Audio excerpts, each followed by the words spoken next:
The Finance Committee will come to order. This morning, the Finance Committee welcomes Secretary Becerra to discuss the President's 2022 budget proposal for the Department of Health and Human Services. There is much to talk about. I'm going to begin with out-of-control prescription drug prices. Far too many Americans are getting clobbered with every trip to pick up their medications at the pharmacy window. The latest drug pricing news is the approval of Aduhelm, a new medication for Alzheimer's disease, one of the chronic diseases that now defines Medicare in the modern day. The drug's approval was controversial. There is little data showing it actually does what the company says it will do. Despite that, Aduhelm has an unconscionable list price of $56,000 per year. Let us understand, it is not a cure like some other recent breakthrough drugs have been. Patients could be on Aduhelm for years at a time after their diagnosis, multiplying the overall cost of treatment.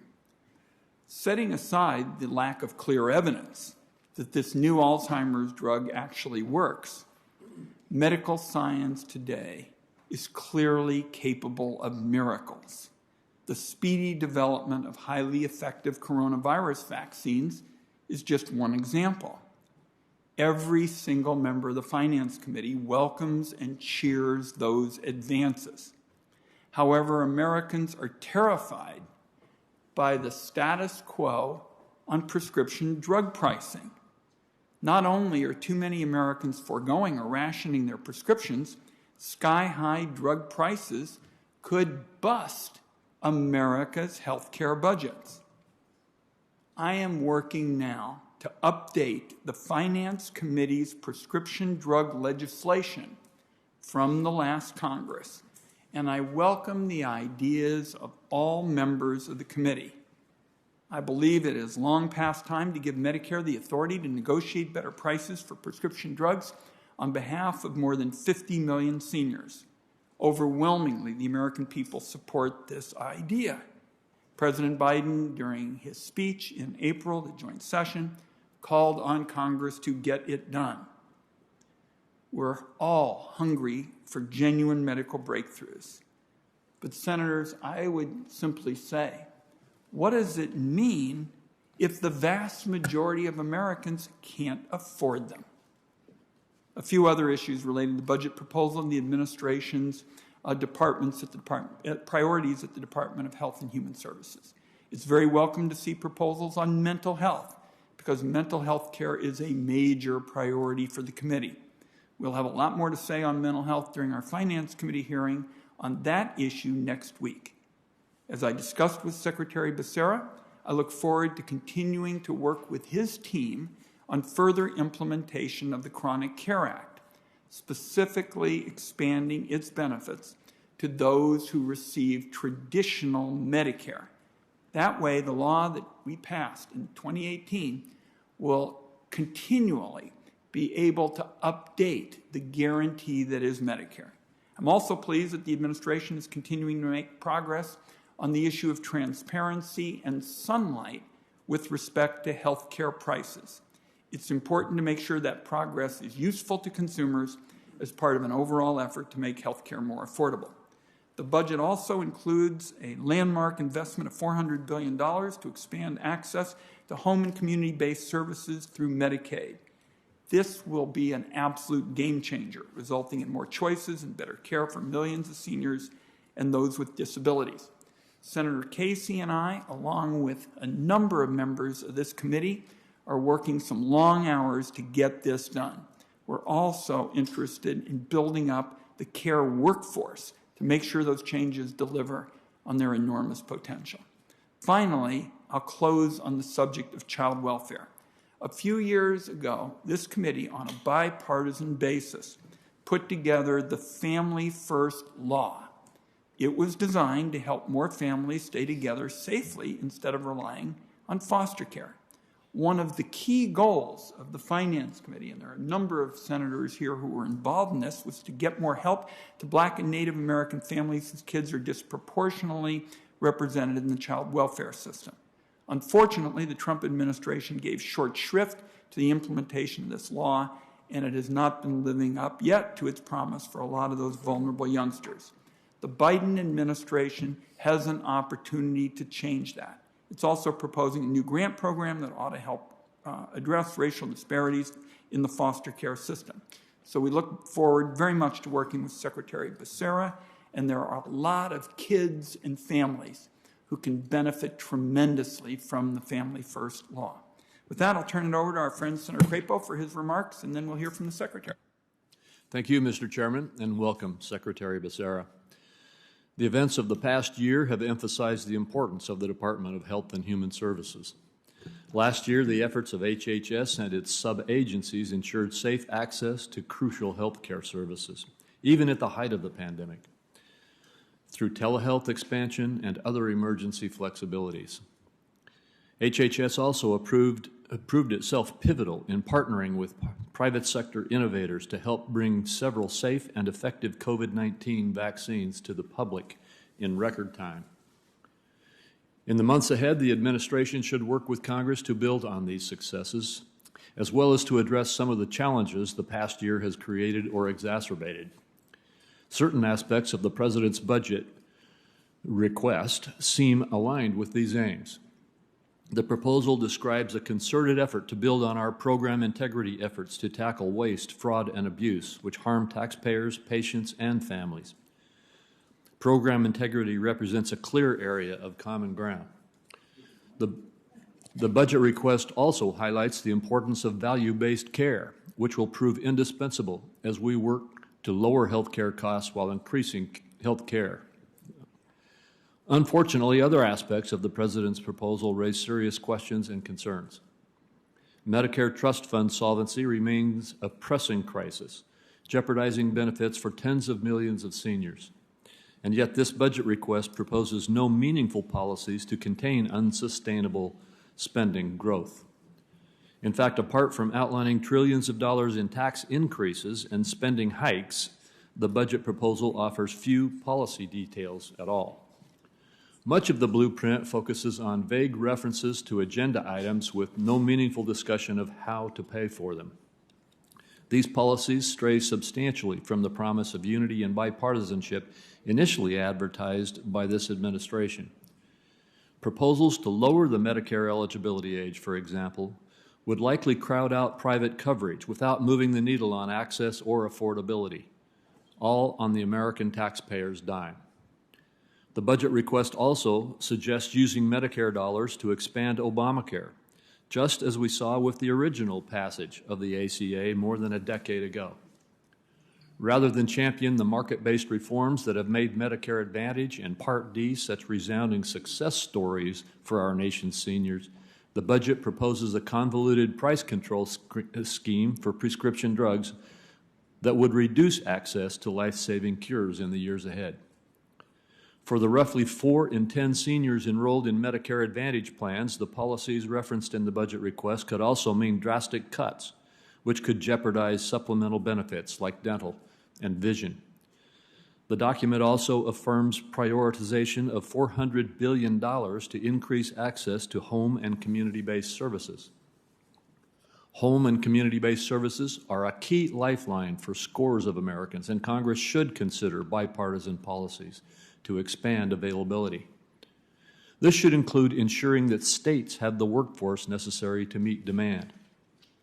Unfortunately, media reports suggest that this $400 billion may be used to establish certain labor reforms that fail to address the gaps in patient services that states have experienced for decades.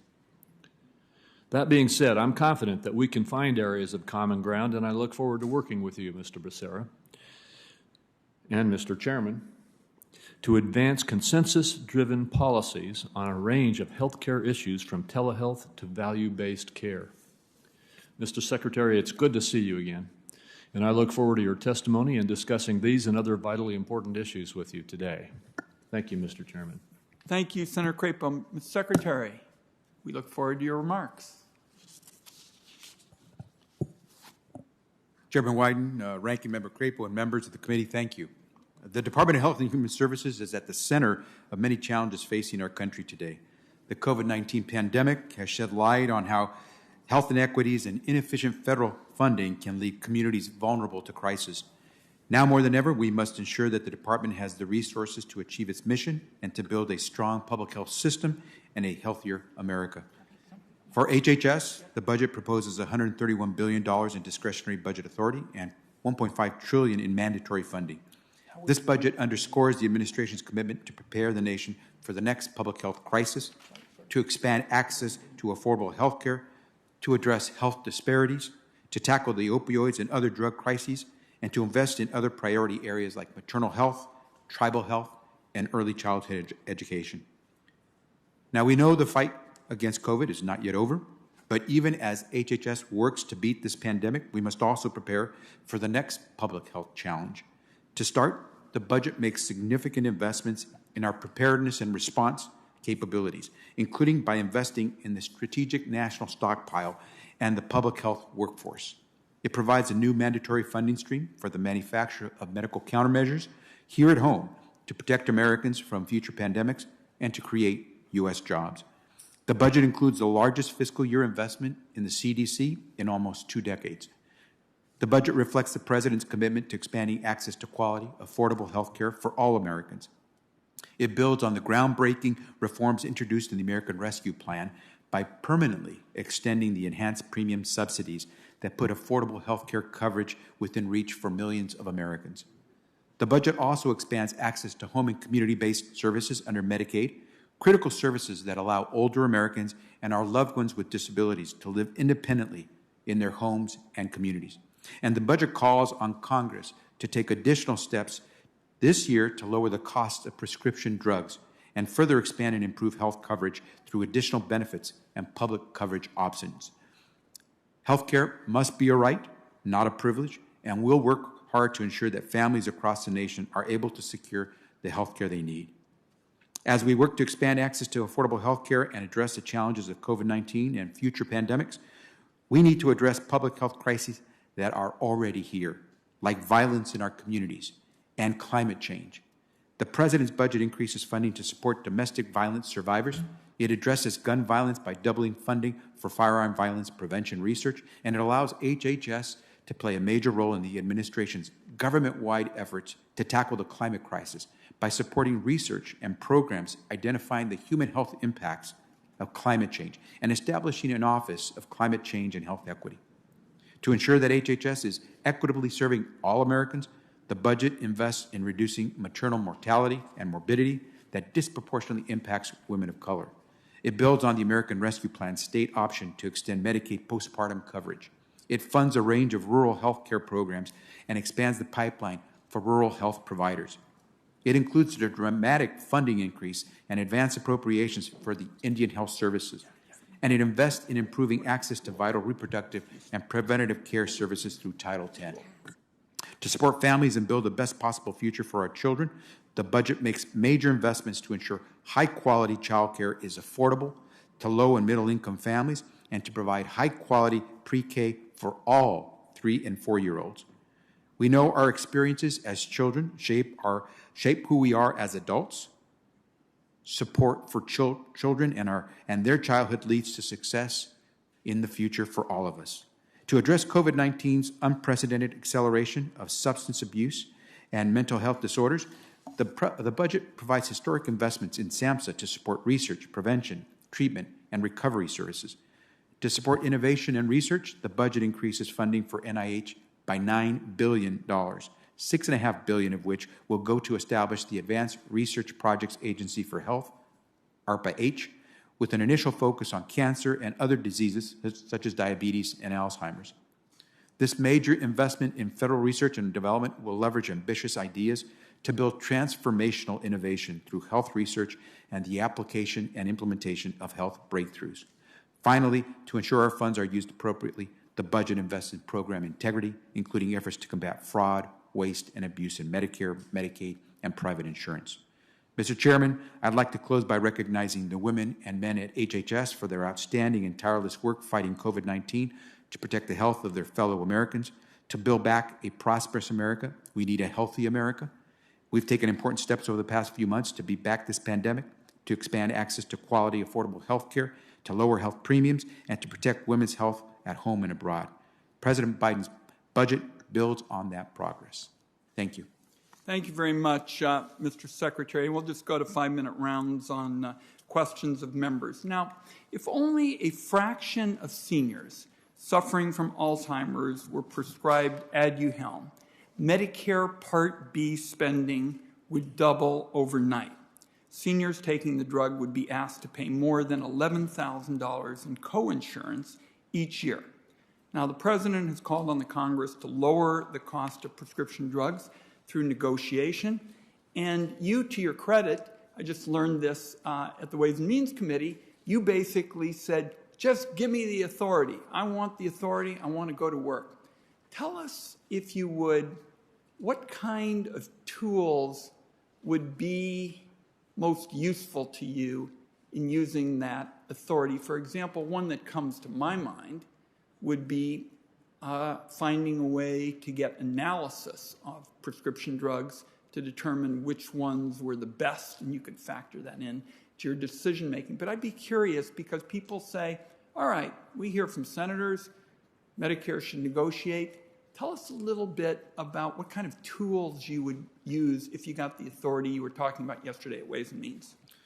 Mr. Chairman, I could go on forever, but I'll keep it brief. I'll tell you that one of the things that is always helpful is oversight. The more we can have eyes on what's going on to make sure the industry is doing the right thing, that providers are handling these medications and medical supplies properly, the more we know that we're getting a good bang for the buck for the American people. But there are other ideas. You've had ideas in your legislation that I know you're trying to move forward again with, maybe the negotiation of drug prices. You can talk about providing drug rebates in the event that a manufacturer tries to increase the price of a prescription drug by more than inflation. There are any number of good ideas that are out there. As I said, give us the authority and we'll go to work. Very, very good. You're going to get questions from my colleagues about that as well. I'd like to talk to you about the Cahoots law. We, as you know, were able to secure $1 billion in Medicaid funding for the states for an approach that I believe is a pioneering strategy with respect to mental health. We know that we have enormous challenges as it relates to a lot of what goes on the streets of this country, and the Cahoots law has brought together mental health officials and law enforcement officials in an unparalleled kind of way. What happens in effect when a 911 call or something similar is made, the mental health people and the law enforcement people coordinate what's the right kind of approach.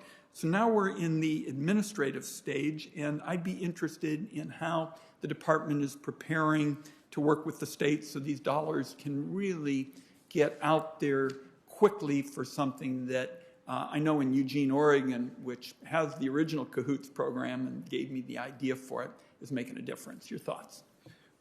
Mr. Chairman, we want to get that out there as quickly as possible. If I could just mention that as the Attorney General for California these last several years, one of the things that we were trying to do is work closer with all of our local law enforcement agencies, with our county health offices and mental health offices, so we could do exactly what you're trying to do through Cahoots. And so we're getting ready to issue some guidance. We're hoping to move quickly, fairly quickly, to issue those regulations so we can get this on the ground and let that mobility that you provide in Cahoots help us address the needs of the mental health needs of so many Americans. Let me ask you one other question, especially a couple of my colleagues are up here on the dais who joined me some years ago in an effort to modernize employer-based health coverage, which we all know came from the 1940s, and there were wage and price controls. We just put it on the employer.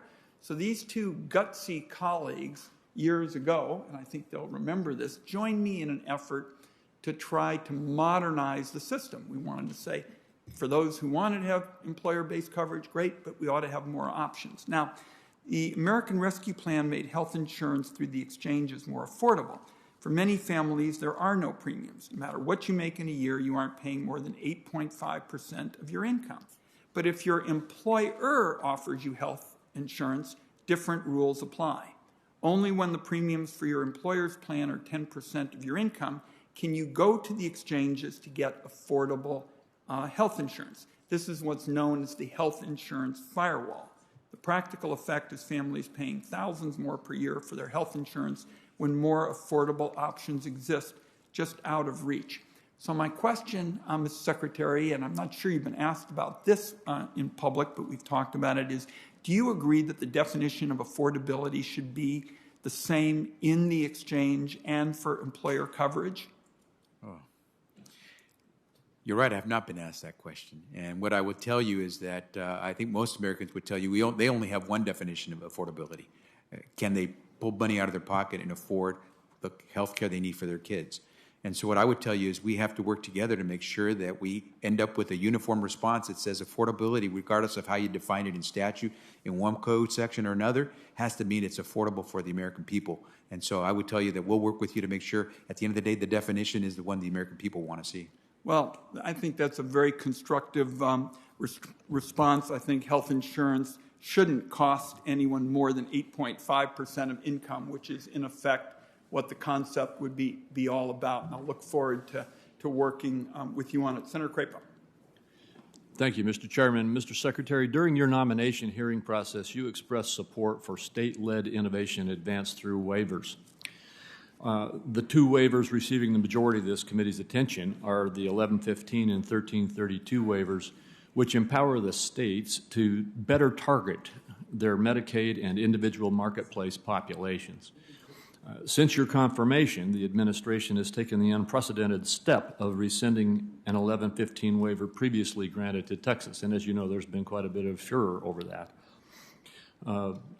And that would have allowed the state of Texas to expand its services for mental health coverage in addition to other things. Like many of my colleagues on this committee, I believe that this type of action raises profound concerns. I understand that there is now attention to looking at the 1332 waiver that Georgia recently received, and that the administration is apparently moving into a pattern of reviewing existing waivers to withdraw them.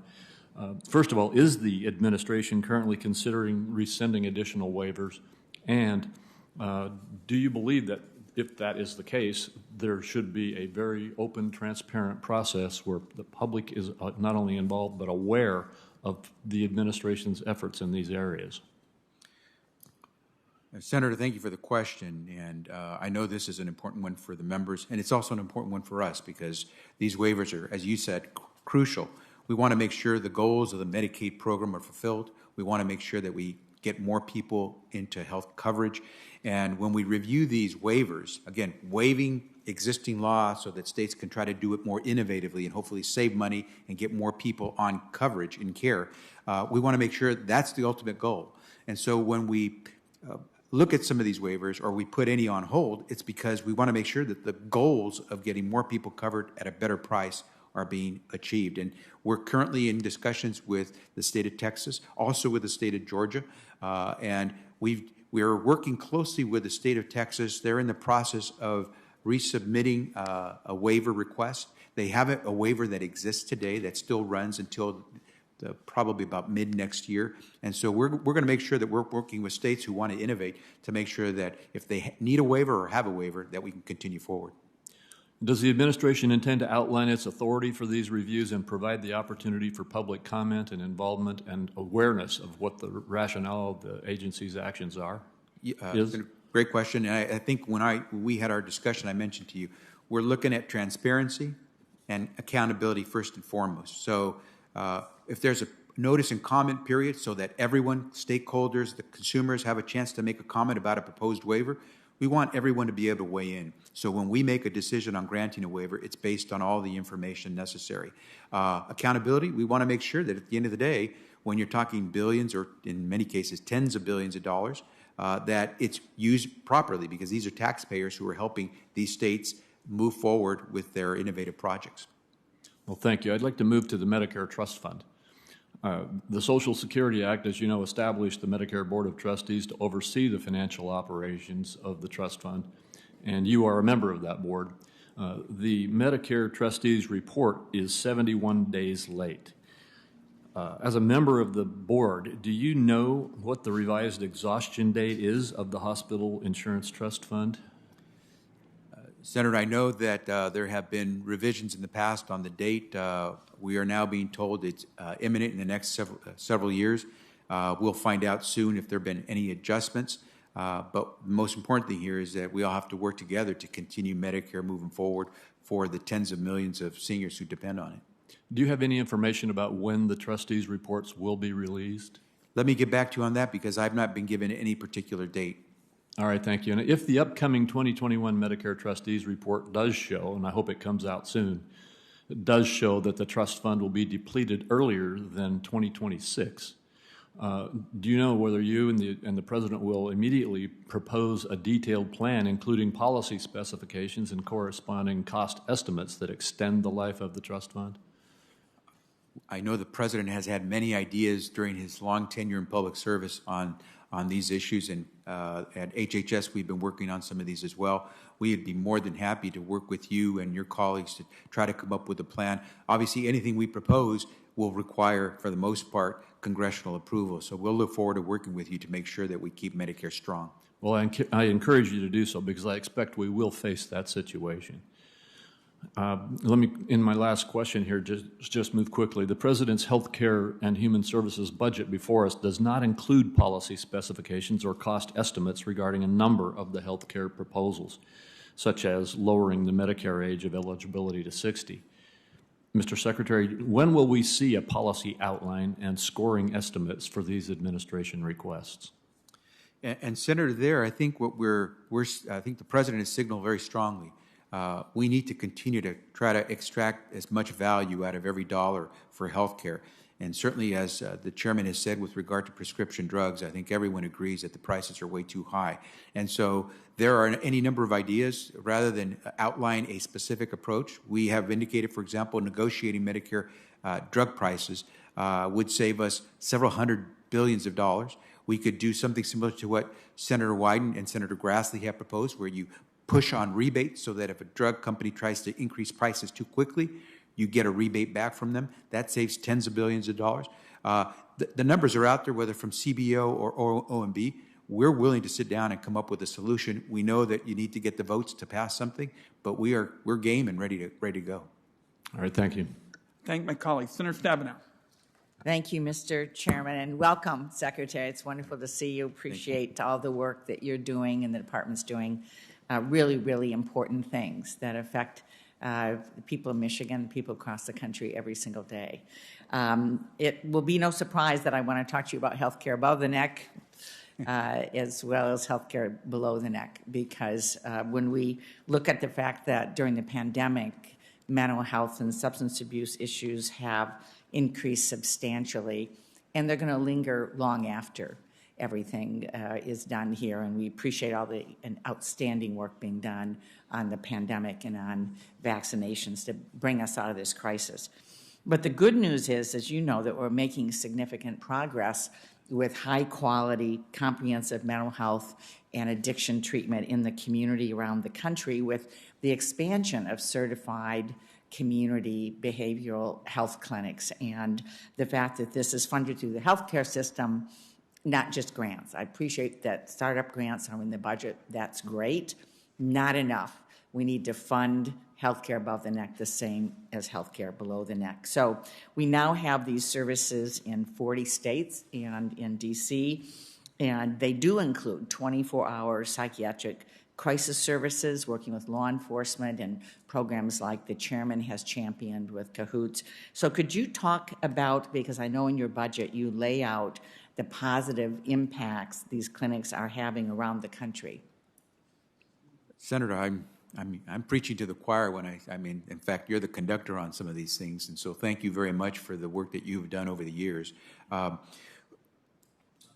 We're not going to stop because you said we haven't fulfilled our commitment to make sure we treat mental health with parity to other physical health conditions. And so You did us a great favor with the American Rescue Plan. You provided us with some resources.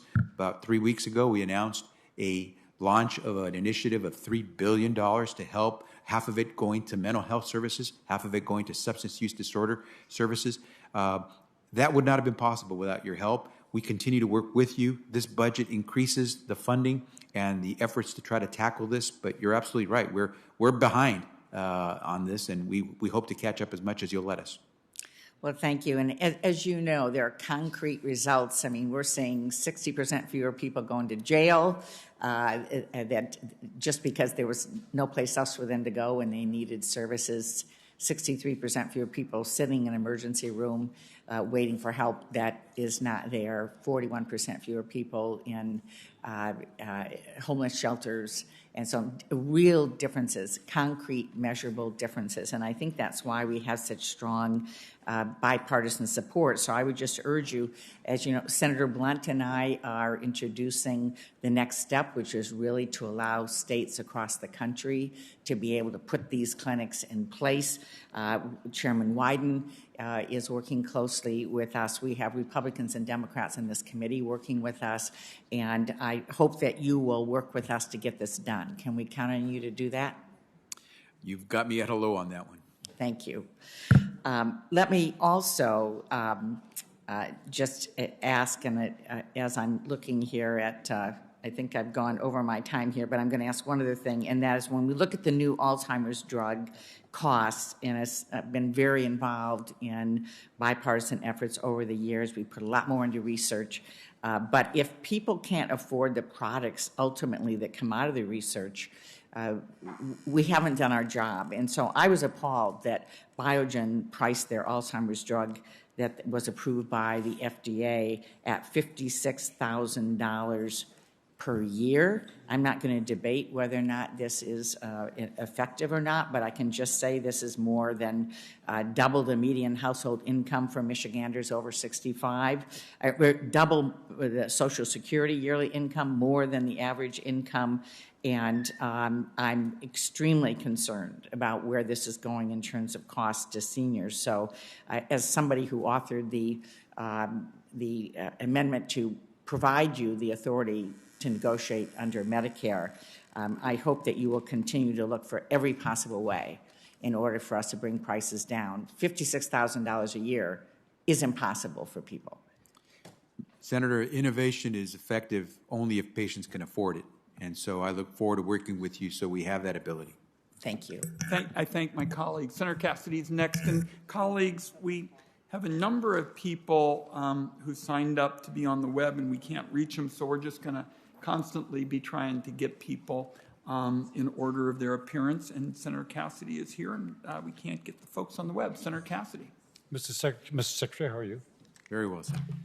Mr. Secretary, it's my understanding that HHS is still working at 25% capacity in limited capacity.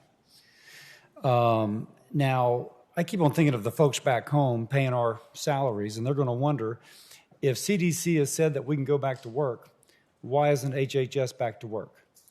And I looked at the workplace safety plan for HHS, and it says 25% of normal capacity during periods of significant or high community transmission, but D.C., Loudoun County, and Prince George are all at 1% of tests being positive, which is moderate at most.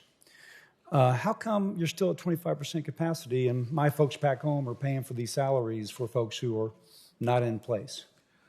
Senator, probably the best way to respond to that is to say that in the time that we have been in charge or in office, we have seen the number of COVID infections dramatically drop, the number of people vaccinated dramatically increase. We are doing our job. That not everybody is back coming into the office is not a signal that we're not at 100% capacity in terms of the work product. We continue to produce. And I accept that, but still, there's kind of a general expectation that people show up to work. And granted, some will be able to work from home, but I've also learned that some cannot work from home because so there have been people 14 months at home who've not worked because their work could not be going over online. So understanding there's at least a portion of those employees, and knowing that the CDC has given their updated recommendations, when might we expect that new recommendation to come in? Senator, I think you're seeing that we're doing the work, as you see from this committee hearing room, that there are only a certain number of senators here as well during this hearing.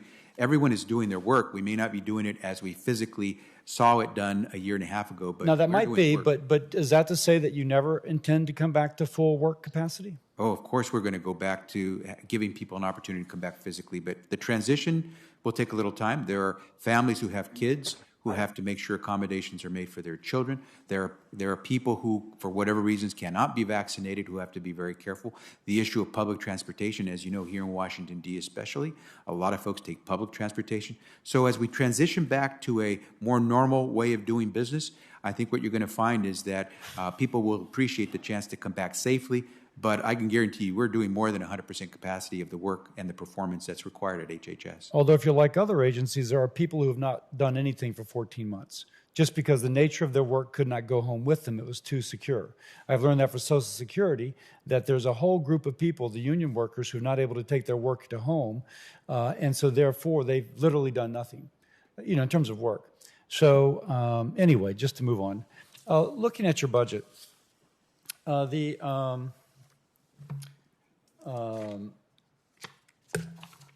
the trust fund is going, the hospital, not talking about B or D, but the trust fund is going bankrupt in 2040. And I see that you've got, some plans to at least shore it up. But one of my concerns is that a significant portion of the revenue is basically double counted. It's being used not only to strengthen the trust fund, but also to finance the American Families Act. These are some of the tax provisions that are changed. And according to one projection I've read, that the net effect of what is happening will only strengthen if we do not include transfers from the general fund, but only the new revenue coming in from other sources. The net effect only extends the lifespan of the trust fund to 2029. Now, that's you and me, man. So what comments do you have on that? And are we going to begin to count increasingly upon transfers from the general fund in order to strengthen the Part A program? Senator, I think I can say this with confidence that you and I and pretty much every member in Congress and in this administration will do everything necessary to keep Medicare strong. It's worked too well. Tens of millions of Americans depend on it. They paid for it. I will note, it can never go bankrupt because the way the law is written, it can never spend more than it gets. And so the concept of bankruptcy doesn't apply to Social Security. It doesn't, Medicare. but by law, by that same law, it means that payments to providers will decrease to the proportion that's coming in. And if you speak to a physician and you say to her, listen, you're only going to get paid 80% of what you currently receive from Medicare, she would say, I will not see a Medicare patient. I cannot afford, you can't make up by volume when you lose on every case. So is there, what are the kind of, if you will, what are the significant plans, for example, to decrease expenditures within the Medicare program? Yeah. And to the point, that's why we won't let this occur, because I don't think any one of us wants to expect a physician or other healthcare provider to do the services expected for far less than would be reasonable. And the number of solutions that are out there that have been out there for years, I remember when I was in Congress, many people had proposed a number, involve things like what we did with the Affordable Care Act, which added years to the life and solvency of the Medicare system. It could be reducing the cost of prescription drug medication. But I'm speaking specifically about Part A, not B or D, just the hospital trust fund. There are still efficiencies that we can extract in the way we reimburse hospitals when it comes to the current system fee-for-service and also Medicare Advantage. We'll be working with you on any number of those solutions, but at the end of the day, when Congress decides it wants to come up with the big solution, we'll be there working with you to make sure we can implement it. Thank you. I yield back. I thank my colleagues. Senator Thune's next. Thank you, Mr. Chairman. Secretary Becerra, you and I had a conversation during your confirmation hearing about the issue of abortion, and you testified that you understood that there are differing views on the issue and expressed hope for finding common ground. Recent polling suggests that 60% of Americans oppose using tax dollars to pay for abortions, which the Hyde Amendment prevents. And that seems to me like an area of common ground. Yet in the president's budget, you propose to eliminate the Hyde Amendment. And so I guess my question is, if maintaining Hyde is not your idea of common ground, what is?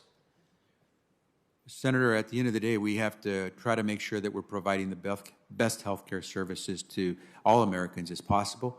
I think the law of the land does say that a woman, just like a man, is entitled to have the health care services that he or she needs. And so we would try to move forward to make sure that we provide access to good quality care as affordable as possible. And we're going to move forward trying to fulfill that area of the law. And we do know there is great support for Roe v. Wade in trying to protect a woman's right to decide how to treat her own body and her health care services. And so I hope that what we'll do is we'll reach some common ground on how we can get that done.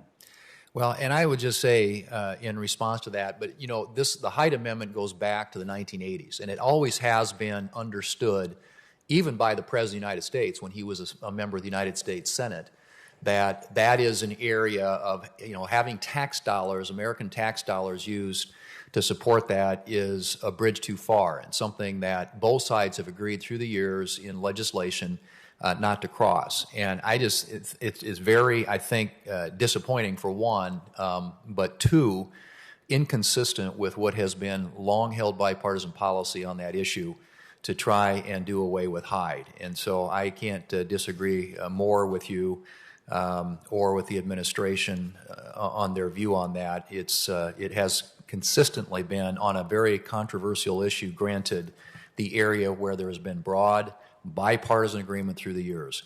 On the issue of telehealth, I noticed that the budget does not contain Medicare-related legislative proposals to address the telehealth flexibilities that have been available throughout the pandemic. What has the department been working on to ensure that progress isn't lost? And have you identified any specific telehealth policies that you want to see Congress work on? Great question, Senator. It's something that's important to so many Americans. We look forward to having taken the lessons of COVID-19 and how telehealth became so important to so many communities to then put that into practice moving forward. We'll need some authorities to have flexibility to do some of these things within Medicare, and we hope that Congress will help us move forward in ways that really do harness the types of things that we learned from COVID-19. We want to make sure that broadband is accessible in all communities. We don't want to leave anyone behind as we move towards more telehealth. And we're learning that you can do a lot of good health care without ever having to even see the person that you're providing treatment to. So there are any number of lessons that we've learned from COVID, and we hope that Congress gives us some broader authority and some resources to make it happen. Thank you. As you know, many of us on this committee are interested in how HHS and Treasury are verifying eligibility for the newly expanded ACA subsidies. And I think we would welcome any commentary that you can share now in response to the letter that we sent last month. And additionally, in light of the budget's proposal to make these expanded subsidies permanent, what analysis has been done by the department to understand the effect of the proposal on premiums and enrollment in the large and small group markets where most Americans get their coverage? Senator, we'll look forward to working with you and sharing that data. What we're trying to do is avoid, obviously, for those families, mostly middle-class families, who all of a sudden hit this cliff when it comes to coverage and fall off the cliff simply because they may have gotten a small raise in their work, and now all of a sudden that health care that they were able to afford now becomes unaffordable, eats up all that modest raise they may have received. We don't want folks falling off that cliff, and so we'll share that data with you as we work towards a solution. For years, we've heard about adverse selection, the risk it poses to insurance markets for individuals to wait to purchase health coverage until they need it. The budget highlights the special enrollment period for the ACA exchanges that will have been ongoing for the half of 2021 by the time it ends in August. What analysis has the department done on how this affects the risk pool, and can we expect to see the administration continue to pursue such a drastically extended enrollment period moving forward? We will share data on that as well, but I'm pretty sure that most of the insurers will tell you the fact that more than 1 million people have taken up the call to sign up for health care. Today we have more than 31 million Americans receiving their health care as a result of the Affordable Care Act. That helps insurers because, as you know, you gotta spread your risk as an insurance company. Well, more people that come into the system, the less risk you have that one of those people will be very sick. And so at the end of the day, I think this is going to be not just good for the providers and the insurers, but certainly for the Americans who are getting health care. My time's expired. I thank my colleague. Our next three in order of appearance are Senator Carper, who I believe is on the web, Senator Toomey, who's on the web, and we need Senator Toomey to turn his camera on, and then Senator Cardin, who's now here. So we'll begin with Senator Carper. Thanks, Mr. Chairman.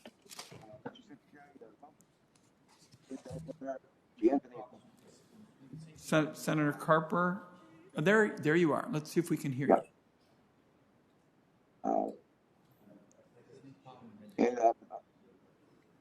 Mr. Secretary, Tom, it's the same problem that you had yesterday, my friend.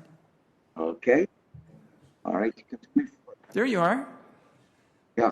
I don't know what the problem is. And- But can you hear me now? Can you hear me now? Now we can hear you. Okay. Let's try it again. Let me know. Now we can't make anything out. It's like the microphone. Let's try somebody else.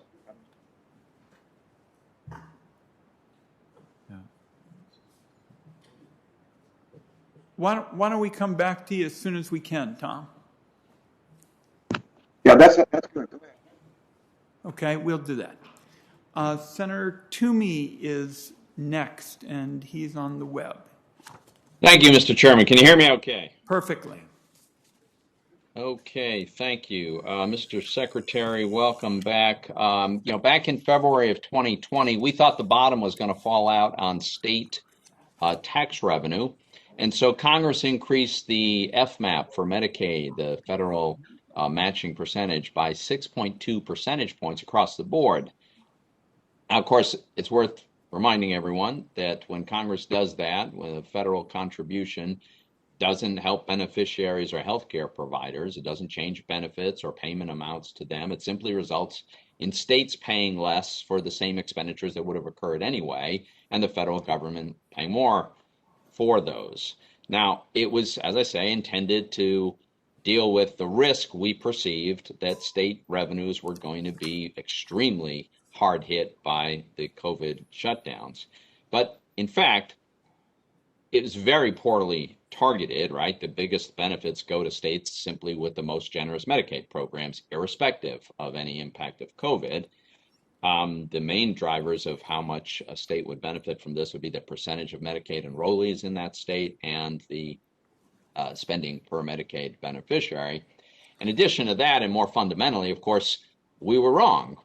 Happily, we were wrong. State governments didn't have a collapse in revenue. In fact, they had an all-time record high in tax revenues in 2020. And that's without considering the hundreds of billions of dollars we sent them in 2020.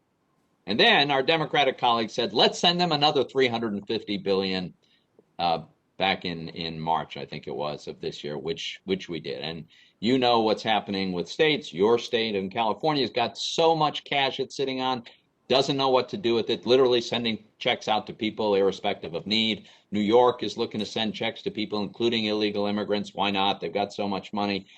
Well, the fact is this enhanced FMAP is costing federal taxpayers over $3 billion per month. And it'll continue under the statute as long as a public health emergency is declared. So here's my question. If the administration does not end the public health emergency in July, which is another entire question, would you agree that at least it makes sense to end this policy that is extremely expensive, extremely poorly targeted, and it turns out, given the record high state revenue, was never actually necessary in hindsight? Senator Toomey, great to see you. You posed some really good questions, and I hope we have opportunities to discuss this further because FMAP, the whole Medicaid program, is crucial that we get these things right. But on the first question about the public health emergency, I think it's important to segregate that because that's a decision. And I don't have much time, so if we could, I'd love to avoid a discussion about the public health emergency and whether or not it gets extended and focus just on this particular policy of the enhanced FMAP. So first, I think I and many others would thank the Congress for taking action swiftly to make sure that states and communities didn't go under. We are now seeing the recovery from COVID. Whether or not there is a change in the policy with regard to FMAP, we're willing to work with you, but that's going to be a decision that Congress makes on where we go with FMAP moving forward. We're going to go ahead and implement the law as you all saw fit. And what we hope is that we can continue to see more Americans get the coverage they need to maintain their health. Okay. So I hope I can understand that to mean that you are open to ending this extremely badly targeted, extremely expensive, and totally unnecessary policy, because I think that's where that should go. Last question here. I think I'm going to run out of time. One of the exacerbating factors in this FMAP situation is the massive estimated improper payment rate, right? According to government auditors, the estimated improper payment rate in Medicaid is 21%, really completely unacceptable.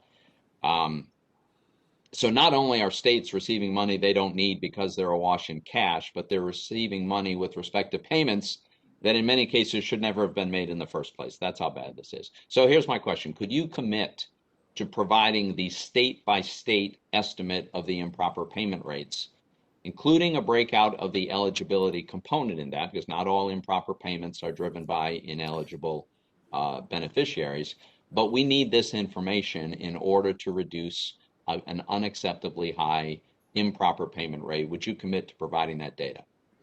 Senator, I can commit to work with you to make sure that the data that we have available that is releasable, we try to make available to the committee where possible.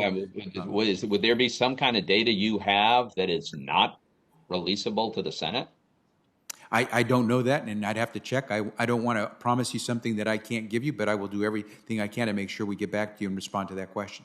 Time of the gentleman has expired. 2 points. We're going to go back to Senator Carper, but I'd also like to remind finance members that we have votes on 4 Treasury nominees. They will be off the floor during the upcoming votes, so please go to the hallway outside the President's room to vote on those nominees. So we've only got a handful of senators here now, so staff will also spread the word. So now I believe we have Senator Carper rejoining us, and he believes that he's going to be able to get through. Senator Carper, how are we doing?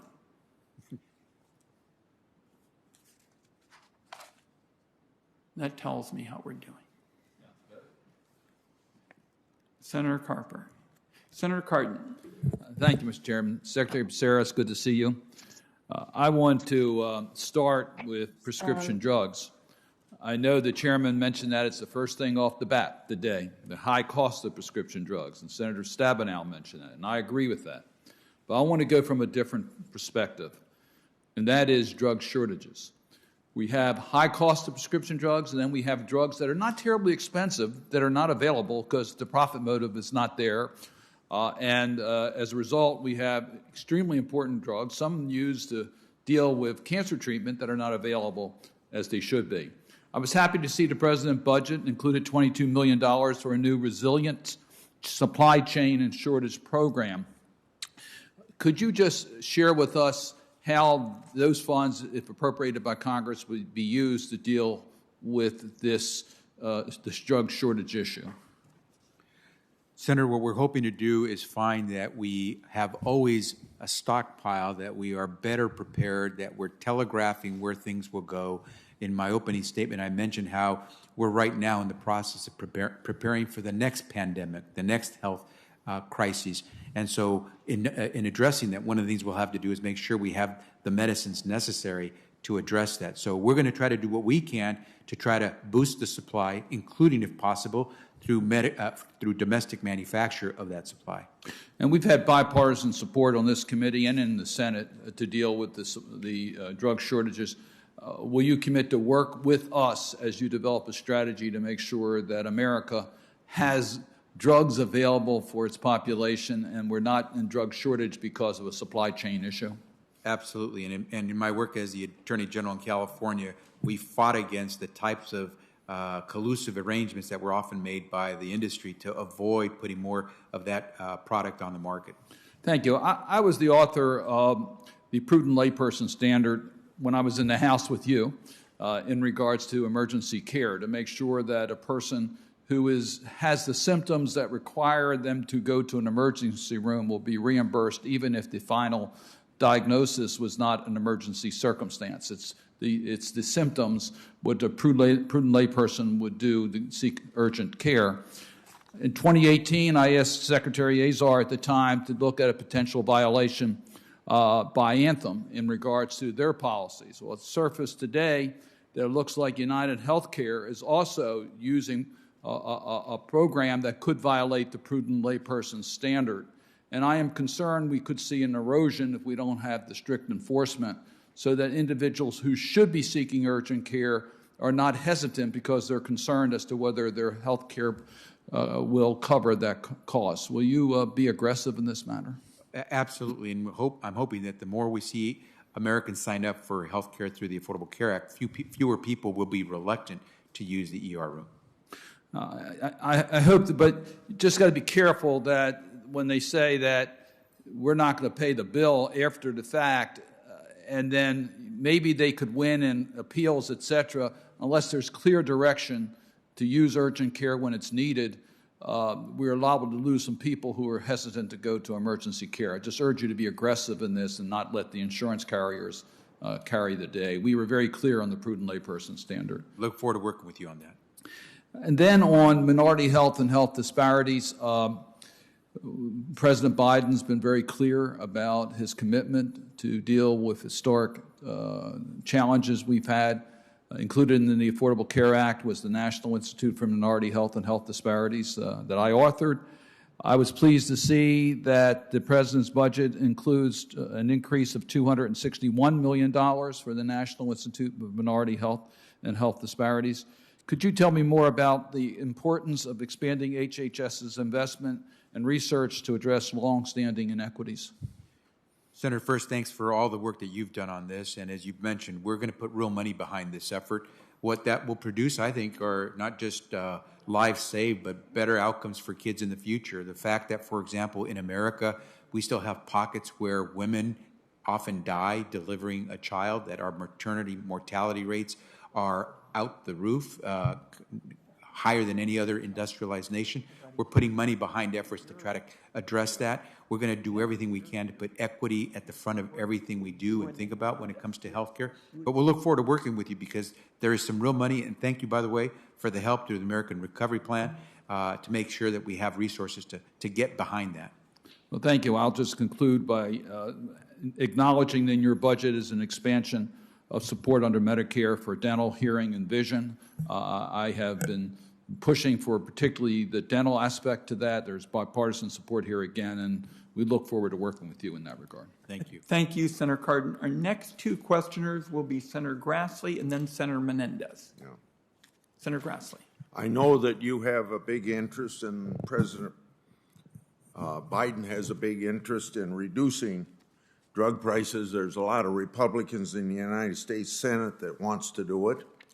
And I would conclude that if President Biden and his staff feels it can be done by reconciliation, then I think that I would quit talking and not answer any questions. But if they would come to the conclusion that possibly some of the things that are being talked about on the Democratic side can't get 60 votes in the United States Senate, I think it would lead you to the work that Senator Wyden and I have done over the last 2 years on reducing prescription drugs, and probably could easily get 65 to 70 votes in the United States Senate, and maybe even more than that. We did have 10 House Democrats who wrote to Speaker Pelosi worried about getting something done on prescription drugs if it wasn't a bipartisan prescription drug bill. So it kind of brings me to this dialogue with you. Can I infer from the fact that the President's budget does not assume passage of H.R. 3 that the administration accepts that there's no path forward on H.R. 3?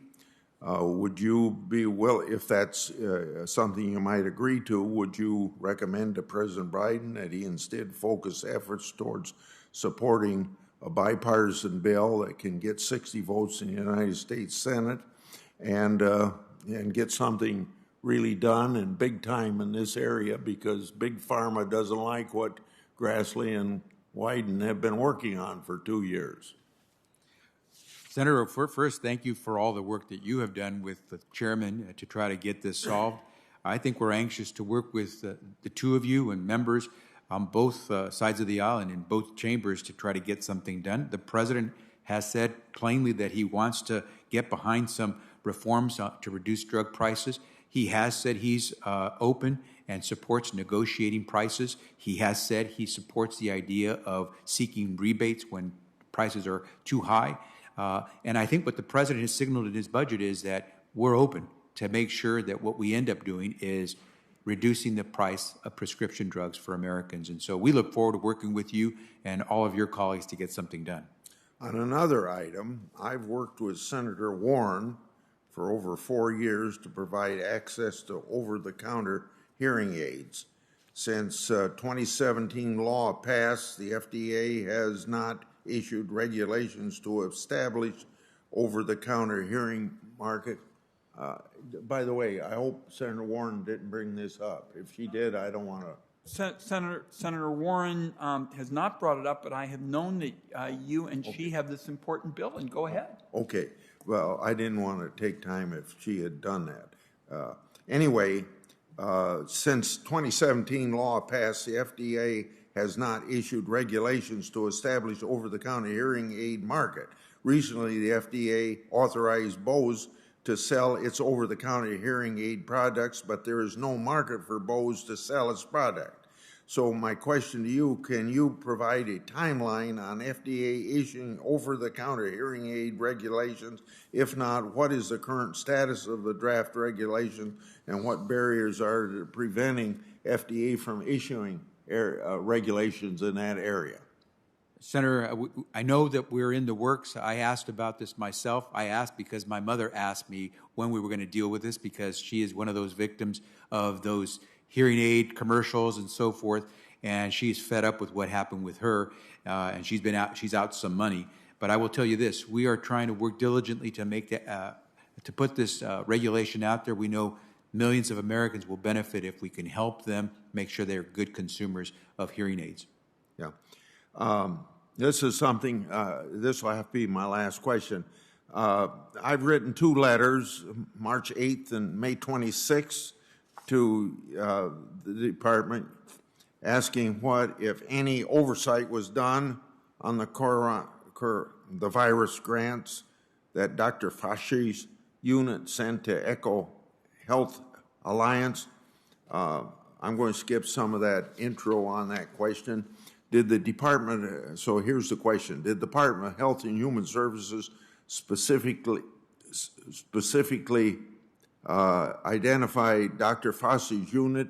Do you do any oversight of the taxpayers' money sent to the Wuhan Institute of Virology?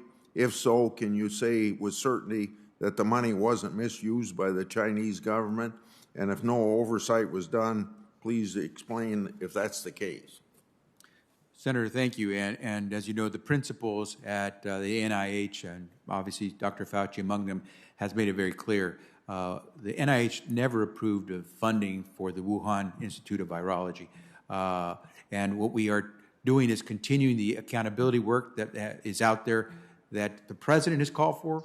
I made a call for that about a month and a half ago, and that I think you all are now making a call for in this recent legislation that came out of the Senate to make sure we get to the bottom of this.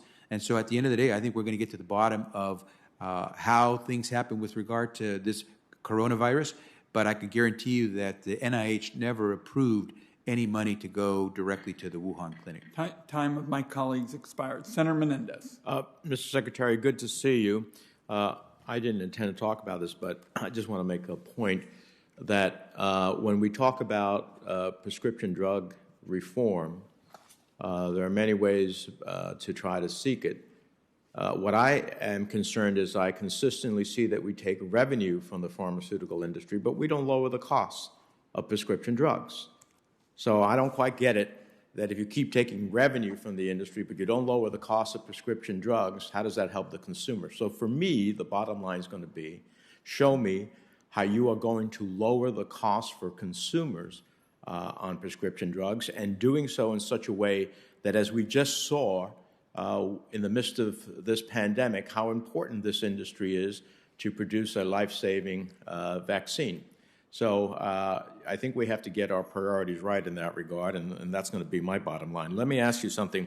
While official 2020 data on all gun deaths is not yet available, and Everytown analysis of data from the Gun Violence Archive shows that gun-related deaths in 2020 will likely exceed 40,000, a rate of 12.3 gun deaths per 100,000 people. This translates to the highest rate of gun deaths in the last 2 decades. So my question to you is, do you believe that gun violence is a public health epidemic? Senator, of course, and I agree with the American Public Health Association that believes it's a public health issue as well. As such, will you commit to ensuring that the CDC funding is used to study gun violence as a public health epidemic? Not only will we commit to that, but we are asking for funding to make sure we can do this well. All right.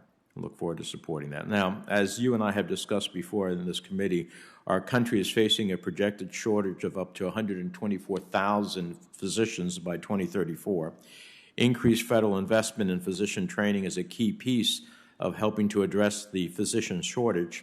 And prior to the end of last year, Medicare support for GME had been effectively frozen for nearly 25 years, a quarter of a century. My bipartisan legislation, the Resident Physician Shortage Reduction Act, will build upon the 1,000 Medicare-supported GME slots that I secured last year by providing another 14,000 targeted slots over 7 years. So looking at the needs of our population, how will the 1,000 slots that Congress provided last year, in addition to future additional training slots, address the physician shortage, and how will you ensure their expeditious implementation? First, Senator, thank you for that work. I think those of us who have, when I represented a community in the past as a member of Congress, we too fought to preserve those residency slots in areas of need. And so what we're going to do is we're going to go out and talk to the provider community to make sure that we know exactly where there are shortages. We're going to try to encourage a lot of incoming physicians to consider working in those areas of shortage, in rural areas, in low-income communities. And we're going to try to make sure that the residency slots will be there to meet them when they're ready to come work in these areas that need new physicians. All right, well, we look forward to working with you on that. Now, we're facing twin pandemics of pervasive racism and COVID-19, which have laid bare health inequities facing many minority communities. According to the CDC, women of certain of these communities are 2 or 3 more times likely to die from pregnancy-related causes than white women. The budget proposes some significant investments in addressing maternal mortality, which is great, but how specifically do you plan to combat the crisis, including reaching and working with these at-risk communities, and what workforce investments have to be made to improve maternal mortality? Well, first, you all helped us tremendously with the American Rescue Plan, and you made some funds available for us to target some of this. We're focusing a lot on maternal health because it's embarrassing to say that the richest country in the world has some of the worst outcomes from when it comes to maternal mortality. We have an investment in a program called the Improving Maternal Health Initiative, which would help us go into these communities where we see mostly women of color being the ones who experience the terrible outcomes, in some cases including death. And if we're able to, with your help, secure passage of the American Families Plan, we will have an additional investment of some $3 billion to really target communities that have been left behind. All right. And finally, the President's budget supports eliminating the current Medicaid funding structure for territories and proposes treating our citizens, U.S. citizens who live in the territories, the same as citizens living in states. Will you commit to working with me in the committee? I'm thinking about Puerto Rico, but it's not the only one, on a path forward for parity? Senator, I absolutely look forward to working with you. The President's made it very clear. Every American citizen should have access to quality health care, regardless of where you live, what your zip code might be. Thank you. I thank my colleague. I I think we're going to see if let's say Senator Cantwell is here in person. Senator Cantwell, would you like to go next? Because Thank you, Mr. Chairman. You're here early. Thank you. Hello. How you doing? Mr. Secretary, good to be with you. Obviously, one of the concerns we have moving forward on health care, as we've expanded access to care, which we saw was so important during COVID, but pre-COVID, we still had issues of affordability. What are your ideas for how we put more affordability into the system? Well, we continue to improve the Affordable Care Act versus try to dismantle it. That would be one of the best things. We've seen how Americans, when given a choice and when they have what they see what their options really are, will sign up. We've had over 1 million people sign up to get new coverage under the Affordable Care Act in the last few months as a result of the President's special enrollment period. We are now at 31 million Americans who have taken advantage of the Affordable Care Act and today have coverage as a result. And so if we can continue to expand coverage, what we'll find is that we'll be able to provide it at more affordable rates instead of watching people walk into an emergency room to get their primary care services. And so there are any number of ways we can continue to extract greater cost efficiencies as we continue to expand care. And we're looking forward to working with you on some of the ideas that I know are percolating in Congress to make that happen. So you know I'm a big fan of the basic plan, which New York implemented at $500 annual coverage for a family of 4, versus what you would have in the silver plan is $1,000 savings. So I'm a big fan, at least at that income level, expanding the market because I keep trying to explain it as the Costco model because you're buying in bulk and they're giving you a discount both on prescriptions and for healthcare. So we're a pretty big fan of that. Also wanted to bring up, we feel like we need to continue to drive down cost as we've expanded our access to telemedicine. So not only do we need to do our side on the broadband expansion to make sure that the telehealth can be delivered, but we also need to get the right reimbursement rates. How did you suggest we should look at that so that we can get the actual system to expand more into telemedicine? So COVID-19 taught us a great deal on telemedicine. And what we're finding is that the more flexibility we offer, the greater the chance that something like telemedicine will be used and used well. We need to have some basics in place. We have to make sure that broadband is available in all communities. We don't want to leave people behind simply because broadband hasn't caught up to them. But we know that once you have access to good technology, and then it's a matter of making sure we can implement in ways that make sense.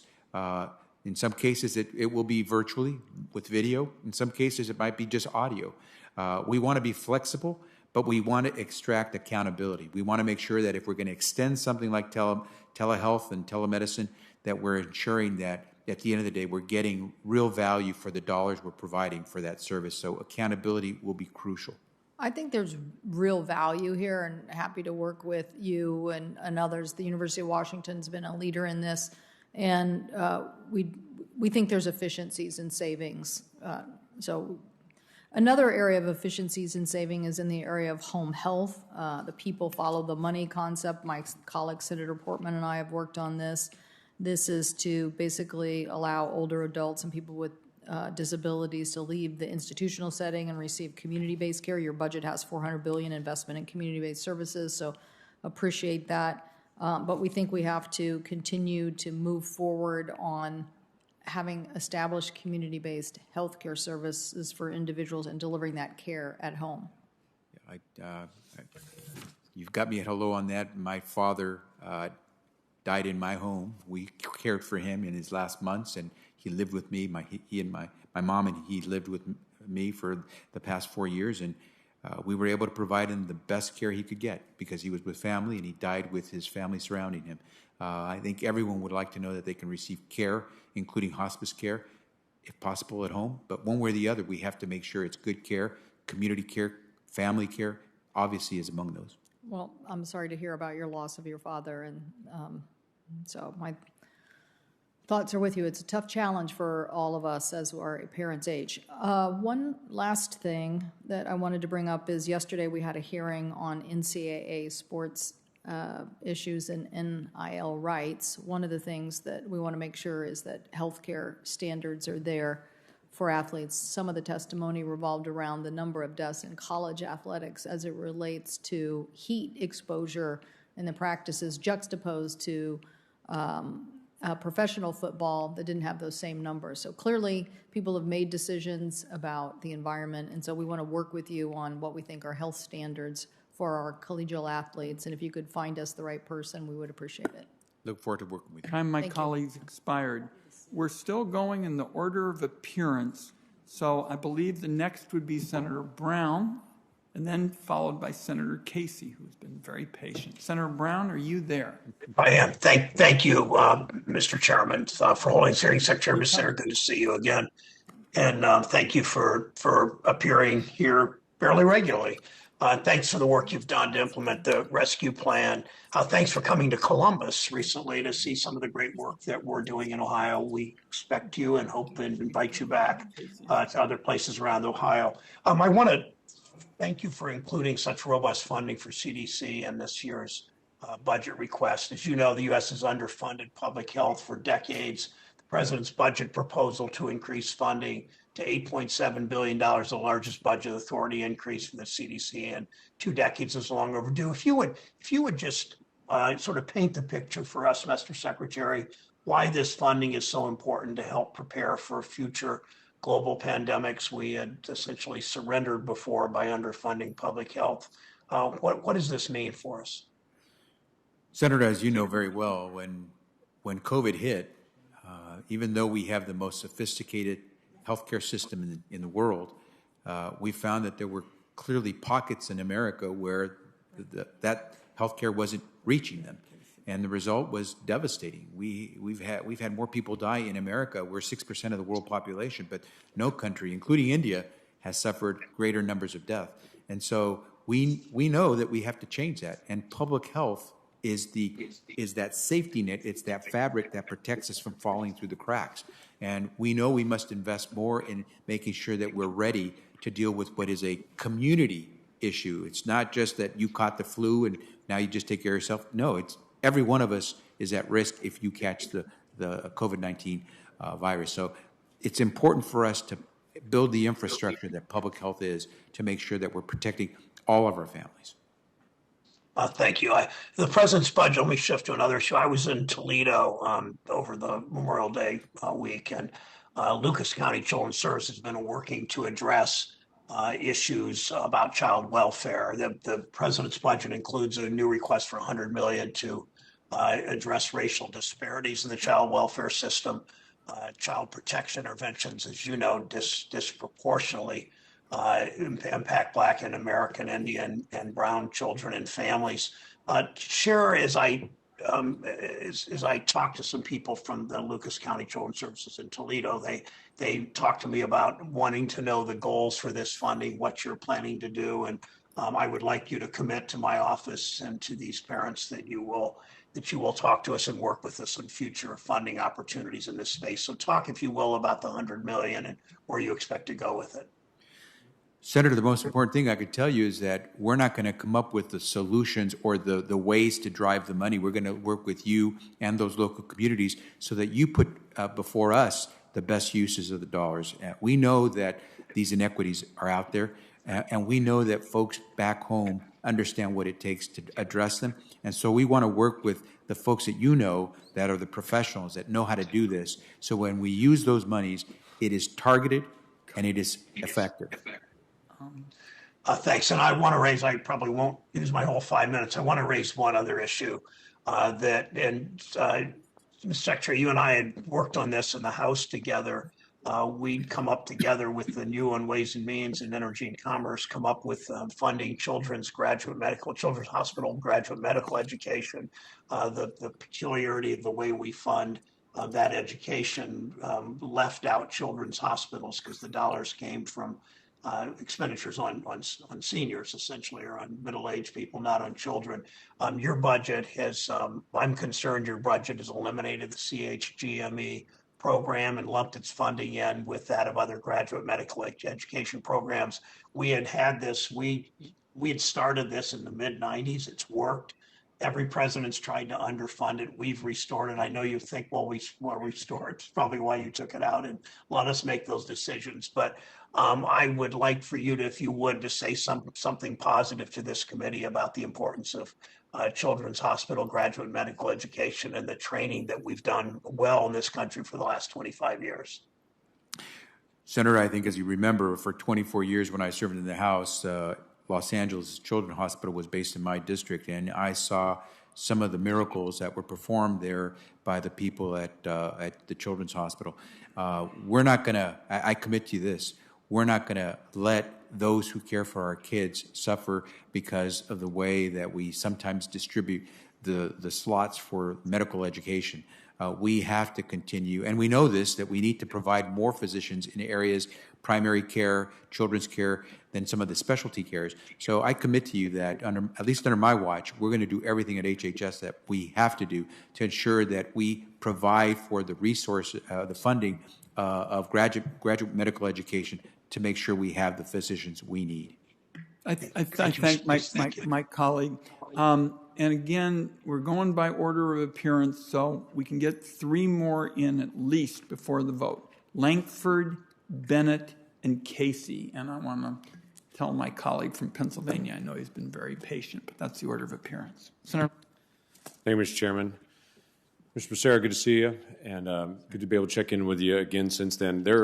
I sent a request to your office that I've not received a reply on, so I just want to be able to remind your team on a request. It deals with the unaccompanied children coming across the border and some of the data that we've requested. We know this is data that is collected.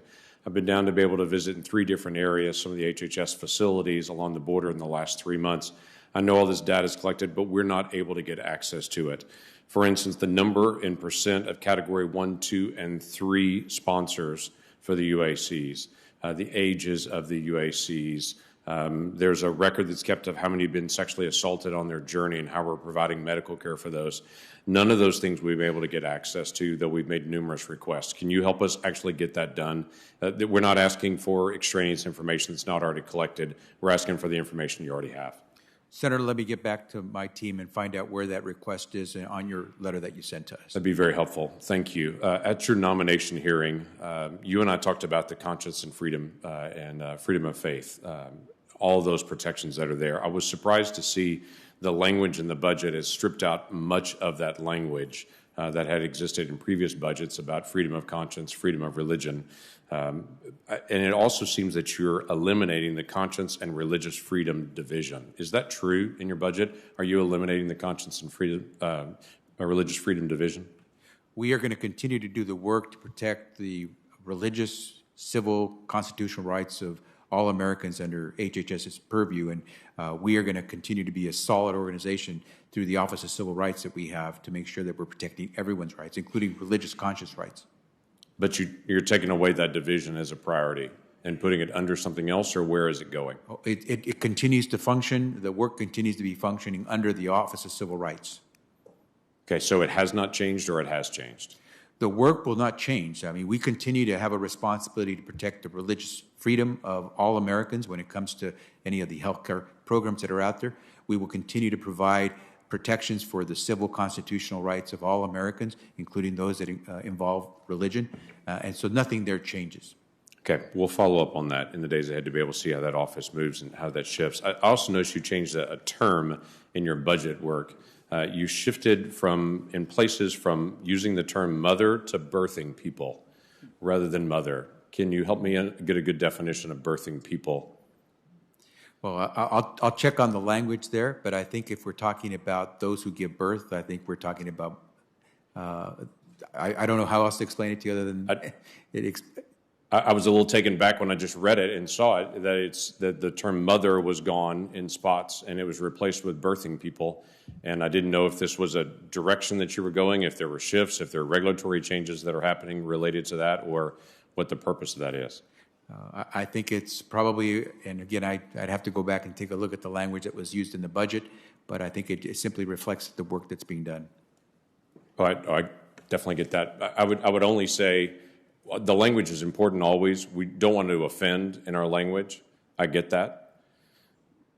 But would you at least admit calling a mom a birthing person could be offensive to some moms, that they don't want to get like a happy birthing person card in May? Or, I mean, can you at least admit that that term itself could be offensive to some moms? Senator, I'll go back and take a look at the terminology that was used, and I can get back to you. But again, if we're trying to be precise in the language that's used. Mom's a pretty good word. That's worked for a while, and I think that's pretty precise as well. In 2005, NIH paused funding for the human-animal hybrids, chimeras, and you're familiar with the term and have done research back around that, and are aware that China is now advancing in chimera work. 2015, NIH paused and said, we're not going to do that. Is NIH going to continue that moratorium, or are you going to lift the moratorium and attempt to use tax dollars, federal tax dollars, for chimera research here, or to fund chimera research in other countries? So I know that NIH has taken a close look at where it's placing its money, the type of research that's being used. I think you'll understand and respect the fact that we give NIH a great deal of latitude because they take action based on the science, not on the politics. And so you'll understand when I say to you that what NIH will do tomorrow is not because the Secretary of Health and Human Services has told them to go in a particular direction. It's because the science takes them there. And we can make sure we give you a better response more directly by NIH on where they plan to go. But I would not want to infer to you that I will dictate to NIH what they will and will not do. Please be glad to be able to get that information back, because this is not just a science, this is an ethics and moral issue as well. Colleague, thank you. With the thoughtfulness of Senator Daines, we'll go with Senator Bennett, Senator Casey, and then Senator Daines. We're going to do all that before the vote. Senator Bennett on the web. Thank you, Mr. Chairman. And Secretary Becerra, it is great to see you. Can you hear me? I can. Great. And I hope you and your family are well and that you're settling into your new role. The last time you were here, we spoke about the importance of a public option as finishing the work of the Affordable Care Act. And I am thrilled that the budget makes the changes we made in the American Rescue Plan to the premium tax credits, made those changes permanent. And as you know, this is an important provision in the Medicare X Choice Act, my bill with Senator Tim Kaine, to create a public option. In Colorado, we've seen premium decreases as a result, anywhere from 17 to even percent, even much more than that, depending on where people live. For example, a family of 4 in Summit County, Colorado, are going to see average savings of $151 a month, which is a tremendous accomplishment, and that's why we should make these credits permanent, to allow for continued savings from America's working families. I'm really concerned that without establishing a public option alongside these credits, there will be many Americans who won't have a quality plan offered in the area they live. Many of those are rural areas, but not only. In Colorado, there are 10 counties where there are no plans or only one plan in the individual market. This obviously reduces quality and competition and increases cost. Could you discuss your views on a public option and provide a timeline on when we can begin working in earnest together on refining our proposals? Senator, thank you for the question. Actually, my views on the public option are fairly well known. When I was a member of the House, I was active in those issues on the public option and my votes. Certainly, President Biden, which is perhaps a more important person to concentrate on here, has said he is very supportive of a public option as a way to help reduce the cost of coverage for all Americans. And the president has said he is very open to working with House and Senate to try to come up with a solution which could include the public option. And we look forward to working with you and other members who've been trying to formulate a good plan that could get votes. I will simply tell you that whether it's on the cost side, public option has been shown, whether it's through the Congressional Budget Office or the Office of Management and Budget, that the scorekeepers for the Congress and for the executive in producing savings. And as you mentioned, what we want to do is provide greater access. The public option is one of those opportunities that gives Americans a greater chance to get coverage at a lower cost. I hope we will work on it. As you know, the president ran on this, and you're right. You're absolutely right. It saves the federal government money while creating universal health care through a choice that every American can have. I mean, I think this would be an extremely a successful initiative and a popular one with the American people, especially after the pandemic. So anything we can do to help with that, I hope you'll let me know. Let me, in the last couple minutes I have, turn to another part of your budget. The budget includes $400 billion in funding for home and community-based care through the American Jobs Plan, which will transform the way that we care for individuals in their homes and communities. This funding through Medicaid will take care of the most vulnerable Americans, especially children and youth, and this type of care was absolutely critical in Colorado over the course of the pandemic. I'm concerned with the increased rates of mental health illness that young people are experiencing, leading to death by suicide, substance abuse, or other mental and behavioral health challenges. How should we use this funding to help address these mental health challenges, and how can mental health be integrated in home and community-based services for children receiving these services?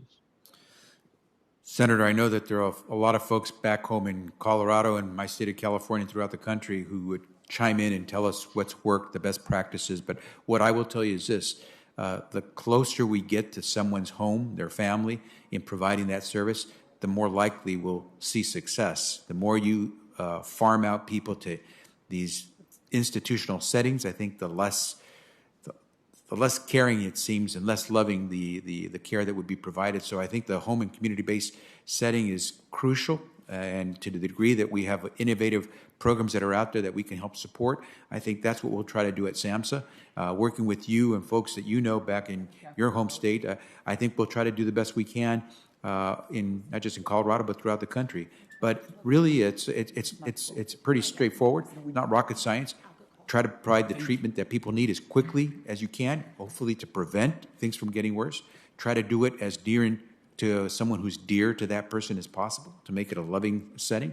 And then try to make sure that you're implementing some of the innovation that's out there, providing resources to those who've shown a different way that's working well for others. The time of the gentleman has expired. The very patient Bob Casey. And then Senator Daines, also patient. Mr. Chairman, if I cut my time in half, can Senator Warren go after your? We are going to do our best, because you all have been such good scouts. I'll try to keep the first question brief. Mr. Secretary, great to be with you. You've been asked a couple of times about home and community-based services, which is a huge priority for me, but more importantly for the people that will benefit from it: seniors, people with disabilities, and of course the workforce who does heroic work. You have your own personal experience with your dad, so I know you understand the necessity of it. I'm not going to ask you a question, just want to commend the President and the administration and you and others for making it such a priority. Just highlight one individual in my home state in Lancaster County, Caitlin Montanez, who has provided care for her father, Louis, who's had younger onset Alzheimer's, and she's one of those great examples of a family caregiver out there who's doing that important work. For so many families, home and community-based services, just like child care, is their bridge to work. They may need a physical bridge to work, but the bridge to work for so many families is home and community-based services. So we have to get that done as part of the caregiving infrastructure. I wanted to ask you about junk plans. I know that the administration has included on the order of $163 billion in the budget to help Americans access affordable health care. These dollars will permanently extend changes that were implemented in the American Rescue Plan to provide access to health insurance for about 3.6 million more Americans. I applaud these changes and improvements to the ACA, but I'm also concerned that Americans understand the options that are available to them. In 2019, my office conducted an oversight report on online ads for health insurance, finding that consumers who search for insurance online are at risk of being funneled into a non-ACA compliant junk plan by misleading ads that appear in some search results. I know the administration is committed to defending access to quality, affordable care, particularly your efforts to reinvest in ACA enrollment and outreach efforts. I'd like to see what more steps we can take to protect consumers. Mr. Secretary, could you talk about ways in which the FY 2022 budget requests will support efforts to protect consumers from misleading ads? Senator, thanks for the question and your work on this issue. Perhaps the most important thing we can do is prevent consumers from ever applying for or paying for any of these junk insurance plans. And that's why we're putting an investment of some $80 million into the Navigator program, which helps people understand what the plans that are out there, what plans actually service their needs. And so that way, when they make a decision to start enrolling and paying for a plan, they're making the right decision from the beginning. We're also going to expand the funding for the outreach and the education that it takes to make sure that people understand health insurance and what they need. Are they a family of four? Are they a single individual? Are they 20 years old, 30 years old, or are they 80 years old? Those are the kinds of things that you want to know about a person so you can direct them. But aside from that, we're also going to do more accountability as well to find out who those industry players are that are trying to take advantage of the American consumer the wrong way. Mr. Secretary, thank you. I'll say to the chairman, I'm going to yield back some time here. I just want to, I'll send you a statement about a nursing home bill that Senator Toomey and I have, bipartisan bill on nursing homes, but I will yield back the last minute. Thank you, Mr. Secretary. Thank you. And thank you, Senator Casey. Next, I'm told we have Senator Carper, who was online. And we had trouble earlier. Are you back, Senator Carper? Yeah, I am back. Can you hear me? Yes. That's great. Thanks so much. Welcome, Mr. Secretary. In 2019, then Ranking Member Ron Wyden and then Chairman Chuck Grassley led this committee in passing bipartisan legislation, as you know, to reduce prescription drug prices for Medicare beneficiaries. The legislation also would have lowered drug prices for seniors, lowered drug prices for Medicare and Medicaid, and required drug companies to make price increases publicly available. I spoke with you recently about your willingness to explore whether that Finance Committee bipartisan bill might be pulled off the shelf, dusted off, and maybe used as a base on which to build for future legislative efforts in this space. And I don't know if you've had a chance to think about this at all, but I would welcome your thoughts if you have. Senator, first, I appreciated that conversation we had and enjoyed your thoughts. Mr. Secretary. And what I would say to you is that we'd like to see these projects launch, and we know that... Mr. Secretary, could you hear me? Hello? Senator, we can hear you, and... I don't hear anyone speaking. I hear Sheldon laughing. Yeah, I hear you. I don't know. We all hear you, Senator All right. Carper. Mr. Secretary. Yeah. Earth calling, Mr. Secretary. I'm here, Senator. Senator Carper, can you hear anybody me? out This there? is Senator Crapo. Senator Carper? All right. Mr. Chairman, I'm not sure what we do in this case, but this is my third time I've tried to ask this question. I'm 0 for 3. Well, we have the Secretary here, and he is responding, but apparently you can't hear him.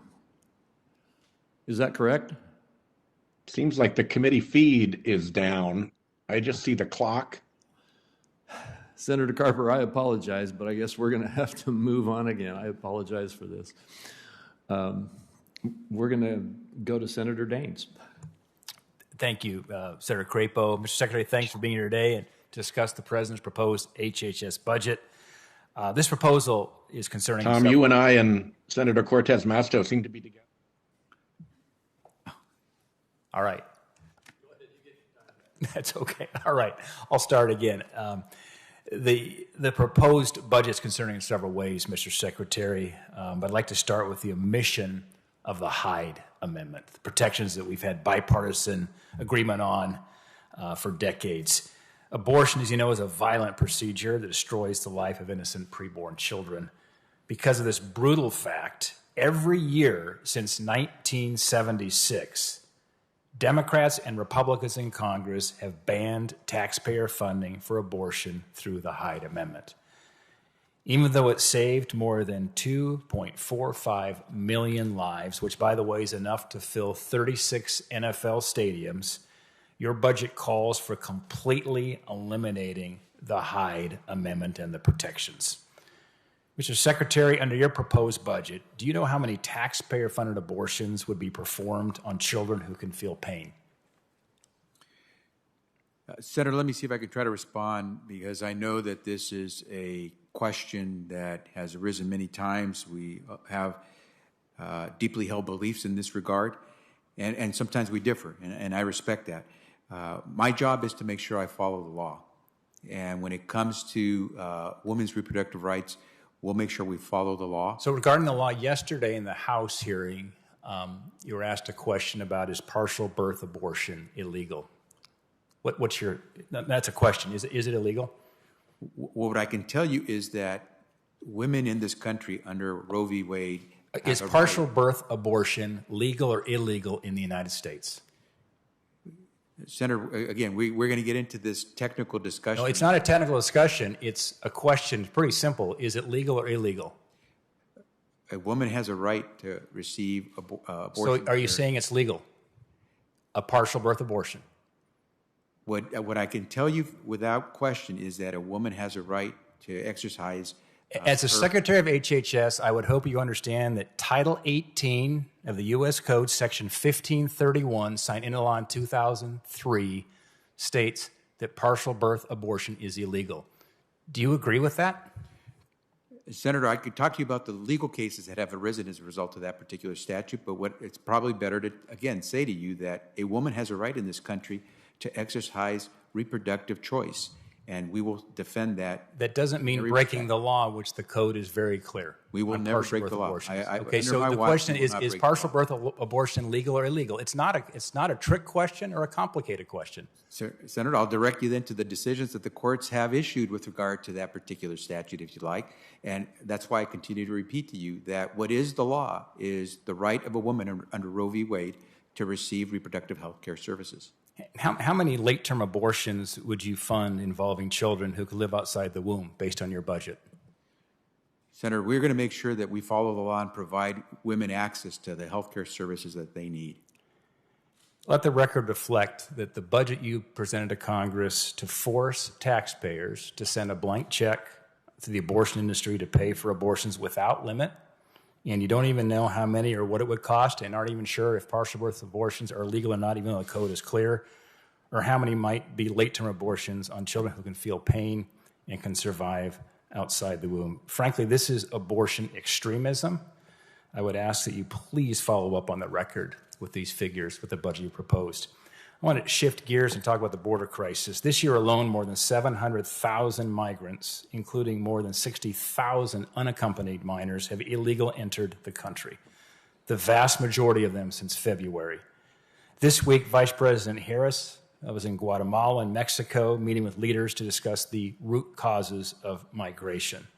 She was appointed by the president 78 days ago to lead the administration's response to the border crisis, yet she still hasn't taken a trip to the southern border. Mr. Secretary, if the vice president and this administration is serious about finding the root causes of migration, shouldn't you be looking at your own policies, which have clearly driven this problem to an unsustainable level? Senator, again, the law requires that we address the issues at the border. At HHS, again, we have responsibility for the care of those unaccompanied migrant children. I won't speak to the issues that are under the jurisdiction of the Department of Homeland Security, but what I can tell you is that if there is a child who is unaccompanied, who comes across the border, it is my responsibility under HHS to make sure that we provide for the time that that child is here. And again, I don't make a decision on whether the child is sent back or not. Do you believe any of your policies have created incentives and been part of the problem we're seeing on our southern border?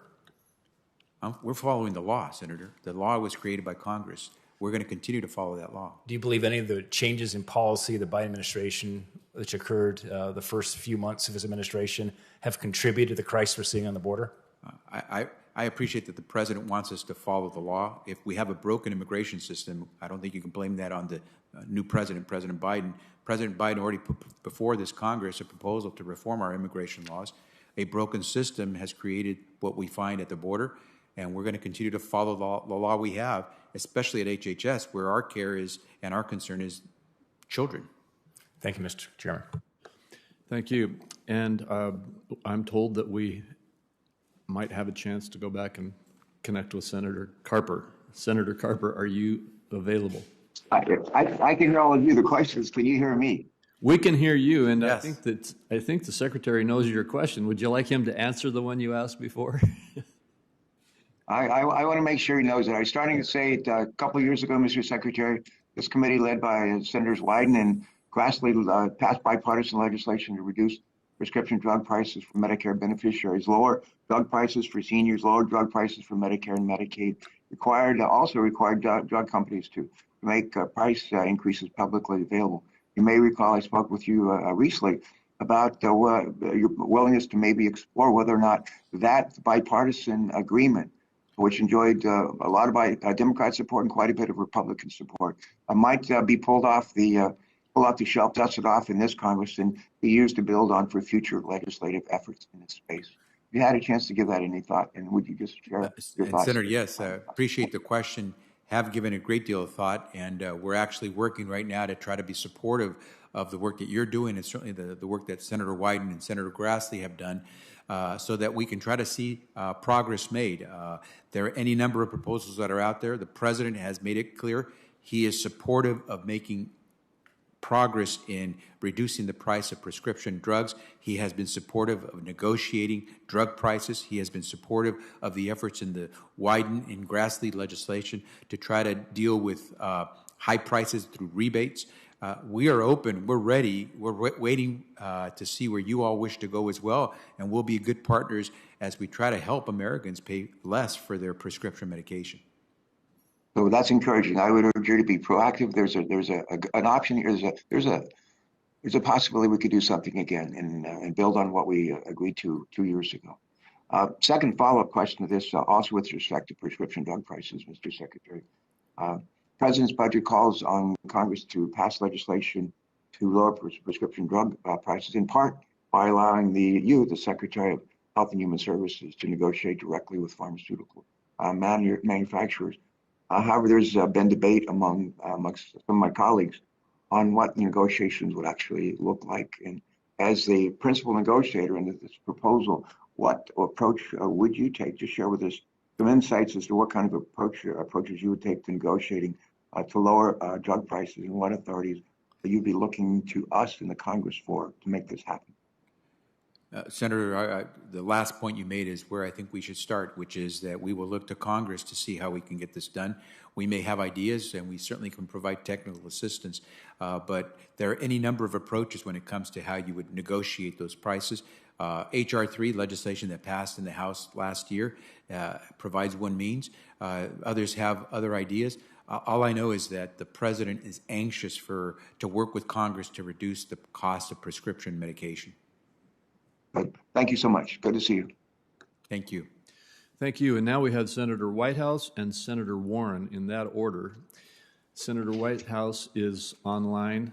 I hope we are. I am online. Go ahead, Senator. Senator Crapo. Thank you very, very much.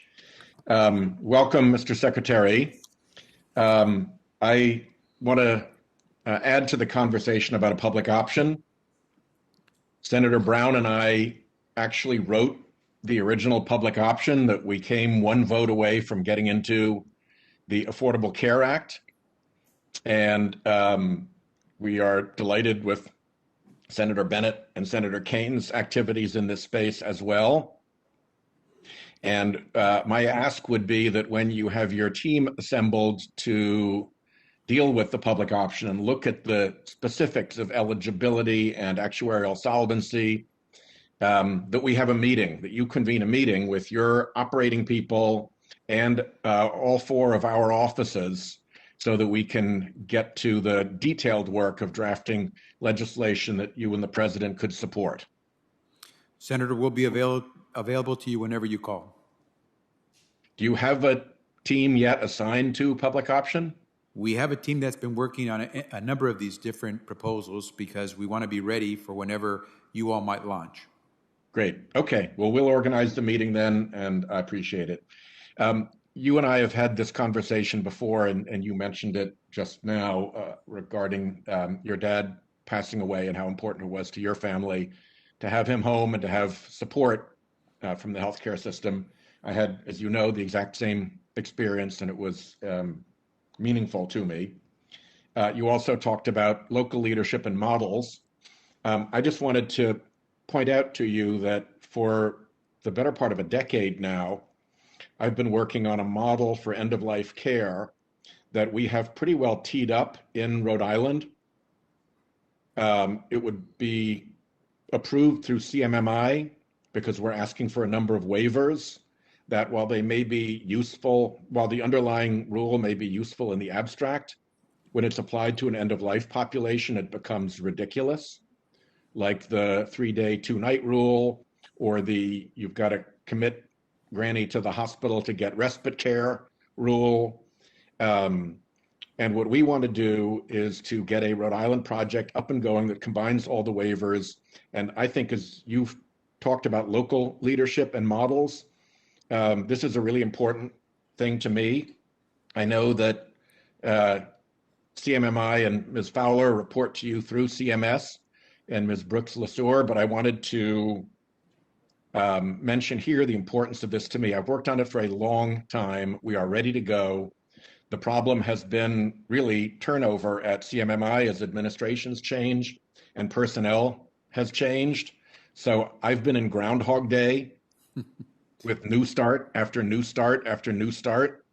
And this is the moment where I'm actually quite determined to finally land this thing after circling and circling and circling. So I urge you to let your team know that this is important to me. And I think it's a good project. And if you'll take a close look at it yourself, I think you'll see that this is the kind of thing that you and Ms. Brooks-LaSure and Ms. Fowler should all give a thumbs up to. So I flag that for your attention, if you don't mind. Senator, look forward to working with you on that. I flagged it for my staff. We'll follow up. Great.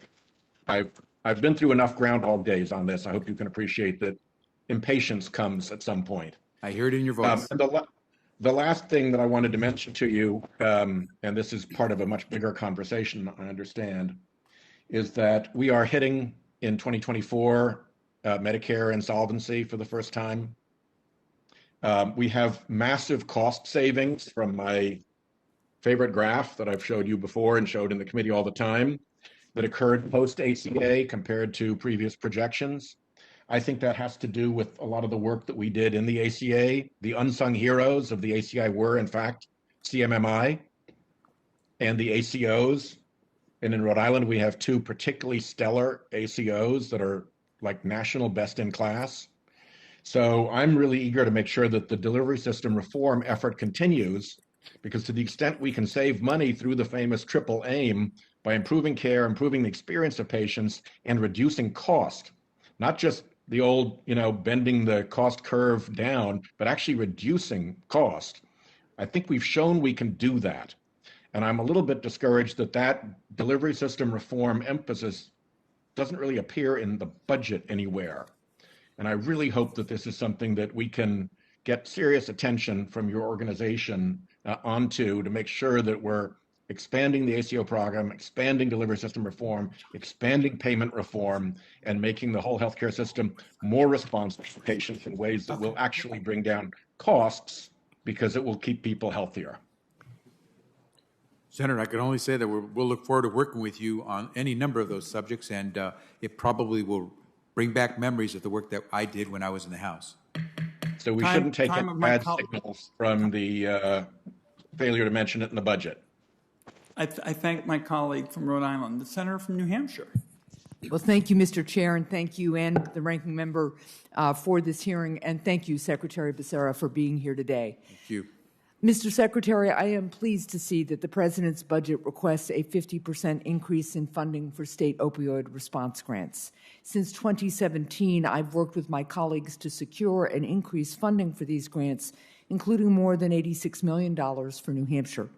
This funding has enabled states to begin to make progress on addressing the opioid epidemic by expanding access to life-saving treatment and services for those struggling with substance use disorder.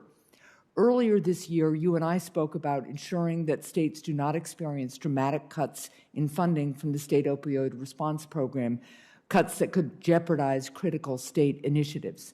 Unfortunately, the Department of Health and Human Services has not provided clarity on this issue in the months since, so the continuity of funding to states remains uncertain. So let me start by asking this. Do you agree that this uncertainty is problematic? And as Secretary, will you ensure that states do not experience dramatic funding cliffs in their state opioid response grants from one year to the next? Absolutely agree that it would be problematic to not address this. But here's the rub. To address it, we need the funding, and that's where we hope that the Congress will act on the President's budget request. I hear you on the need for additional funding as the problem gets worse in some other places, but let's be clear, you have the authority to adjust these grants within your current authorization. So let's just go through what you think you have the authority to do and what I think you have the authority to do so we can be clear. Do you agree that HHS has the authority to modify the number of hardest hit states in the state opioid response grant funding formula set aside? Senator, and again, thanks to your staff as well for working with my team. We have a number of authorities. I think it's easier said than done to say that we have the authority to make those modifications. Each of those modifications would have consequences that would impact a number of other programs and services in states as well. But what we're talking about is states with very modest reductions in mortality rates from opioids having made some progress, and then the possibility of a dramatic cut really sending them backwards. So let me tell you what I think you have the authority for, and then perhaps our staffs can follow up on this. I believe you have the authority to modify the number of hardest hit states in the state opioid response grant funding formula set aside. I believe you have the authority to ensure that the formula avoids significant funding disparities between states with similar mortality rates. That's what we're really talking about here. And I believe you have the authority to ensure that states do not experience dramatic cuts in their year-over-year state opioid response grant funding. So what I would like to have happen is your team to follow up with mine if they differ with our analysis of what authorities you have.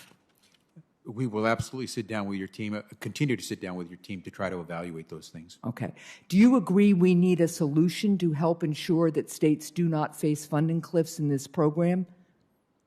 You can see a clear example of that in the work that we're doing to try to extend the subsidies that we're providing under the ACA for people who fall off over this cliff because they don't no longer qualify to get those subsidies for the ACA coverage. So we agree absolutely that these cliffs are tremendously harmful, not just to the individuals, but they're harmful to the system because regressing is not a good solution. Right. So understanding that you agree we need a solution, what I would like a commitment from you about today is that you will provide us with a concrete written plan to prevent funding cliffs in the state opioid response grants and that you will share it with my office. We will work with your office to see where we can head in that direction. Again, I don't know what the ultimate outcome will be, but we will certainly work with your staff. Well, what I am looking for is a commitment to provide a solution. I hope we can do it by the end of this month. And I'm going to just be very frank here. You all have put forward a wonderful, qualified nominee to be the head of SAMHSA. But if your nominee does not have the backing of the leadership in her department to make commitments and use the authority that is in law to prevent states from having experiencing a cliff in their funding, it's going to be really problematic. So I am hoping that we can get this ironed out and straightened out in the near future because it would be a real shame. Without the department committing to this, what's going to happen is we're going to play whack-a-mole with our capacity to deal with the substance use disorder. And I'm concerned that it doesn't get the same level of commitment, for instance, that the COVID-19 pandemic got because of the stigma associated with addiction. So I'd really like to drill down on this, and I'd really like the department to commit to preventing these funding cliffs from happening. Thank you, Mr. Chair. I thank my colleague. We're going to do everything we can to get everybody in on this round as we deal with the second vote. I think Senator Warner is available on the web. Senator Warner? All right. Senator Cortez Masto on the web. Mr. Chair, thank you. Secretary Becerra, thank you again. It's great to see you again. And let me just say this, I really appreciate our conversations we've had about the lack of access to mental health services across this country. So I'm going to start there with the need for more mental health and crisis services. And I appreciate the requested increase in the mental health block grant funding to help meet the growing need. But I believe, and I know my colleagues are looking at this as well, we should be looking at funding beyond patchwork grants and appropriations. We have to improve accessibility to services under the programs where Americans get their health coverage. That's why Senator Cornyn and I have introduced the Behavioral Health Crisis Expansion Act to do just that. It would establish a continuum of coverage of crisis services and ensure coverage of those services. The bill is with your team right now for technical assistance. So I look forward to working with you to get this over the finish line. But let me focus on a piece of the mental health that I'm just as concerned about when it comes to our kids. In April, MACPAC looked at access to behavioral health services for children and youth. Their work underscored the findings in your budget that children are struggling with increasingly serious mental health challenges. And MACPAC found that in 2018, 20% of adolescent Medicaid beneficiaries experienced a lifetime major depressive episode, and 12% had suicidal thoughts. Nearly 4% attempted suicide. So MACPAC made two recommendations, both of which can be carried out by HHS at no cost. They suggest that the agencies at HHS tasked with caring for kids' mental health, CMS, SAMHSA, and ACF, collaborate to issue joint guidance and technical assistance to states on improving access to services. So my question to you is, does the agency have plans to carry out those recommendations? And if not, what do you intend to do to really bring home necessary services to our children? Senator, thanks for your concern and interest on this issue, long-term concern and interest.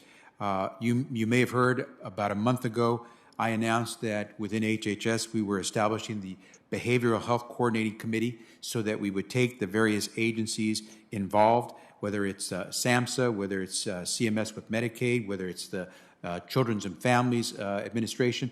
We are going to work together to coordinate those services so that we do this as MACPAC suggested, with one goal in mind and not having disparate agencies doing different things. We've also got a coordinating committee within that will focus on children and youth. Secretary Becerra, thank you. That's great news. Can I add one more thing to this, though, that I see as essential after being home and talking with not only students, but our school districts and our State Department of Education. And this is follows up on the letter that I sent to both you and Secretary Cardona to work together to ensure that, listen, we made significant investments over this last year through various COVID relief packages and the most recent American Rescue Plan.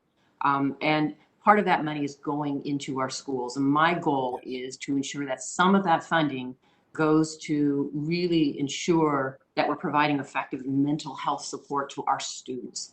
And so my hope is that as part of the American Rescue Plan dollars now get distributed, that working with the Department of Education, you're tracking those dollars to ensure that the schools are investing in mental health support. So my question to you, is that something that you are also looking at? And if not, I hope that you do, and that collaboration with the Department of Education is going to be key.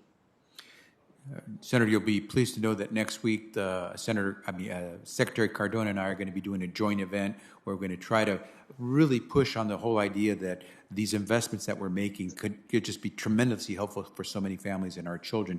I should also mention that we are asking for additional funding within our budget for the Community Mental Health Services Block Grant to try to address this. And you're probably aware that about a month ago, we announced a $3 billion let out of money, half of it for mental health services, half of it for substance use disorders, to try to address these services that we need back home.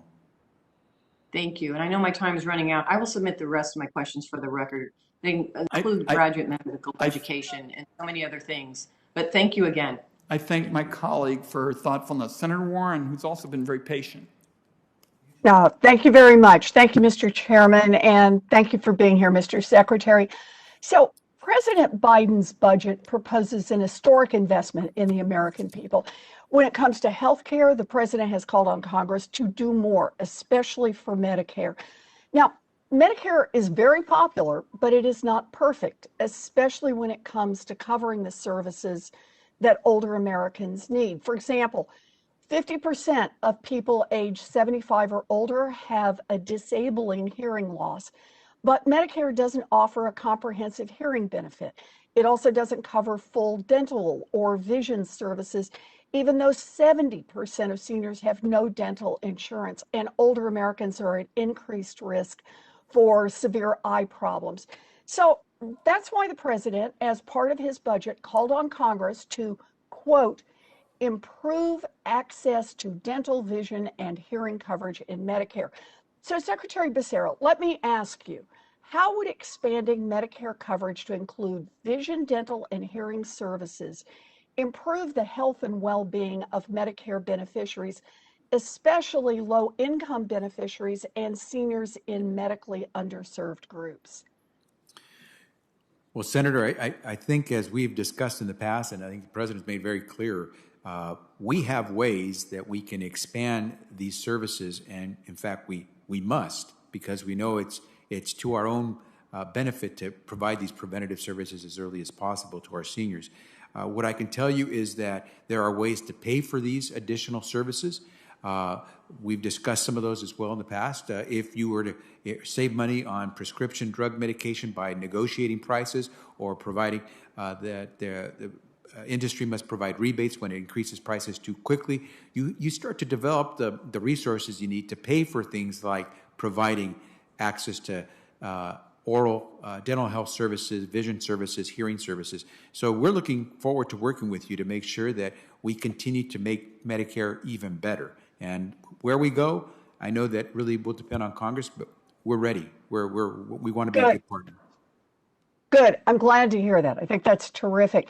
Expanding Medicare to cover health conditions that affect seniors is an obvious move, and it is the right thing to do, which is why the president has called on Congress to do it. But it's not just people 65 and over who need better access to care. There are plenty of people just shy of Medicare age who need better hearing, dental, and vision coverage, along with all the other benefits that Medicare has to offer. President Biden's budget also calls on Congress to give people aged 60 and up the option to enroll in Medicare, a policy that some analysts predict would give 23 million people, including nearly 2 million previously uninsured people, access to the program. So, Mr. Secretary, why is it so important that Congress follows through on this proposal? Senator, for all the reasons we now know as a result of COVID, that we have too many Americans who don't have any coverage and too many Americans who don't have enough coverage. And the worst thing we can do is allow our family members who are reaching the age of qualifying for Medicare but aren't quite there, who typically are going to be more at risk of suffering from a health condition, the lack of access to the kind of care that they will need. The president, as you mentioned, has been supportive of having the public option of having those 60 and older apply for Medicare. He has mentioned on many occasions that he's open to considering so many different ideas, but what he wants is for us to get something done. Good. I like that. You know, I strongly agree with President Biden. Congress should expand Medicare to include vision, hearing, and dental coverage, and it should lower the age of Medicare. In fact, I think we should go lower than the president proposed to age 55. Now, President Biden also wants Congress to let Medicare negotiate payments for high-cost Part D drugs, something you referred to earlier, Mr. Secretary. But Big Pharma is lobbying hard to maintain the status quo.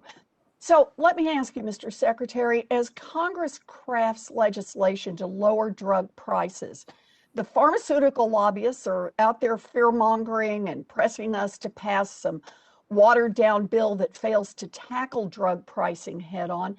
How do you think Congress should respond? Are we going to go with these half measures, or do you think we should pass a strong negotiation bill that implements the president's agenda? Senator, I think COVID-19 has taught us so many different things. It continues to teach us, and we see what happens when we aren't prepared.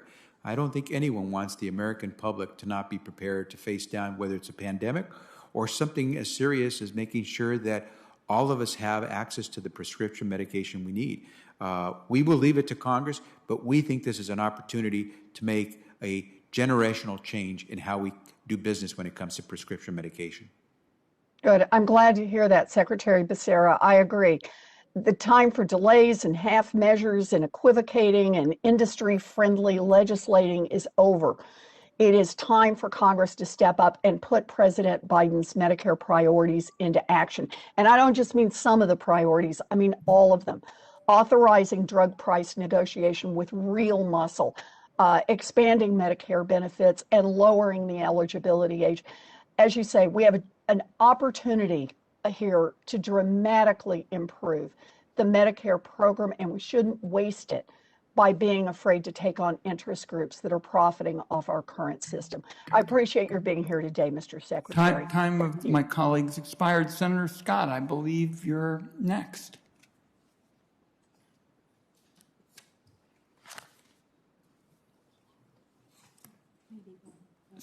Senator Scott, one more time. Senator Young or Senator Burr? All right. Let me just do one more check on Senator Warner. Are you on the web? Can staff report that any colleagues are seeking to ask questions either on the web or in person? Democratic side? Republican side? Okay. Mr. Secretary, you gave us a number of pieces of positive news. Vaccinations have taken off during the Biden administration. Now, half approximately of Americans have been vaccinated. The Affordable Care Act enrollments are up with 30 million now covered. And the Biden administration has made a commitment to something I've been interested in since the days when I was co-director of the Gray Panthers, and that is a real seamless system of home and community-based services. And Senator Casey has been our champion on this here in the committee, and I look forward to the day when families can really have access to a wide array of choices for their relatives. They may decide on home care. They may decide on traditional nursing home care. Some will need, for perhaps short periods of time, nursing home care that's almost like a hospital. Some will look at assisted living. But we're very interested in working closely with you on that. Now, having mentioned what strikes me as clearly good news and moving in the right direction is we've got some very serious challenges, and they've really been highlighted by this Alzheimer's drug approval, because here you have essentially skimpy evidence for a drug that in one big bite is going to cost so much that it will gobble up the Medicare Part B budget, gobble it up, and then some, raising the question, of course, that we're going to have breakthroughs, and not something just with skimpy evidence, but we're going to have scientific breakthroughs, and we want to make sure the American people can afford to actually get them, that the fruits of that spectacular work by the scientists is actually available.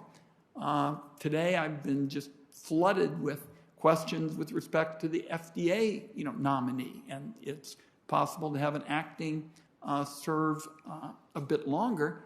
I think it's critically important that we get that nominee because there are questions the American people have with respect to the evidence and how we're going to make sure these medicines are affordable. But you and I have worked together for a long time, and we enjoyed service in the Congress, and I think we know some practical steps forward. In this committee, Senator Grassley and I were able to get senators to say that when pharmaceutical companies are price gouging on drugs like insulin, which has gone up 12-fold price hikes in recent years, and drugs not 12 times better, they're going to lose their subsidies. There's going to be a rebate. And I also strongly support the idea that with Medicare and 50 million seniors, that we ought to lift that restriction and Medicare should negotiate. Now, as I try to find common ground with my colleagues, and I've talked to Senator Crapo and Republicans and Democrats alike, I welcome their ideas here in this committee. We'll work closely with you on it, Mr. Secretary, and we look forward to continuing our work with you and build on the positive news that you gave us today and recognize that we've got some very heavy lifting, particularly in terms of taking on some of the big entrenched lobbies in healthcare so that we can make real changes that help people, like lowering drug prices, and we'll look forward to working with you in the future. With that, the Finance Committee is adjourned. And let me also say, for the information of colleagues and staff, the deadline for questions for the record is next Thursday at 5 p.m.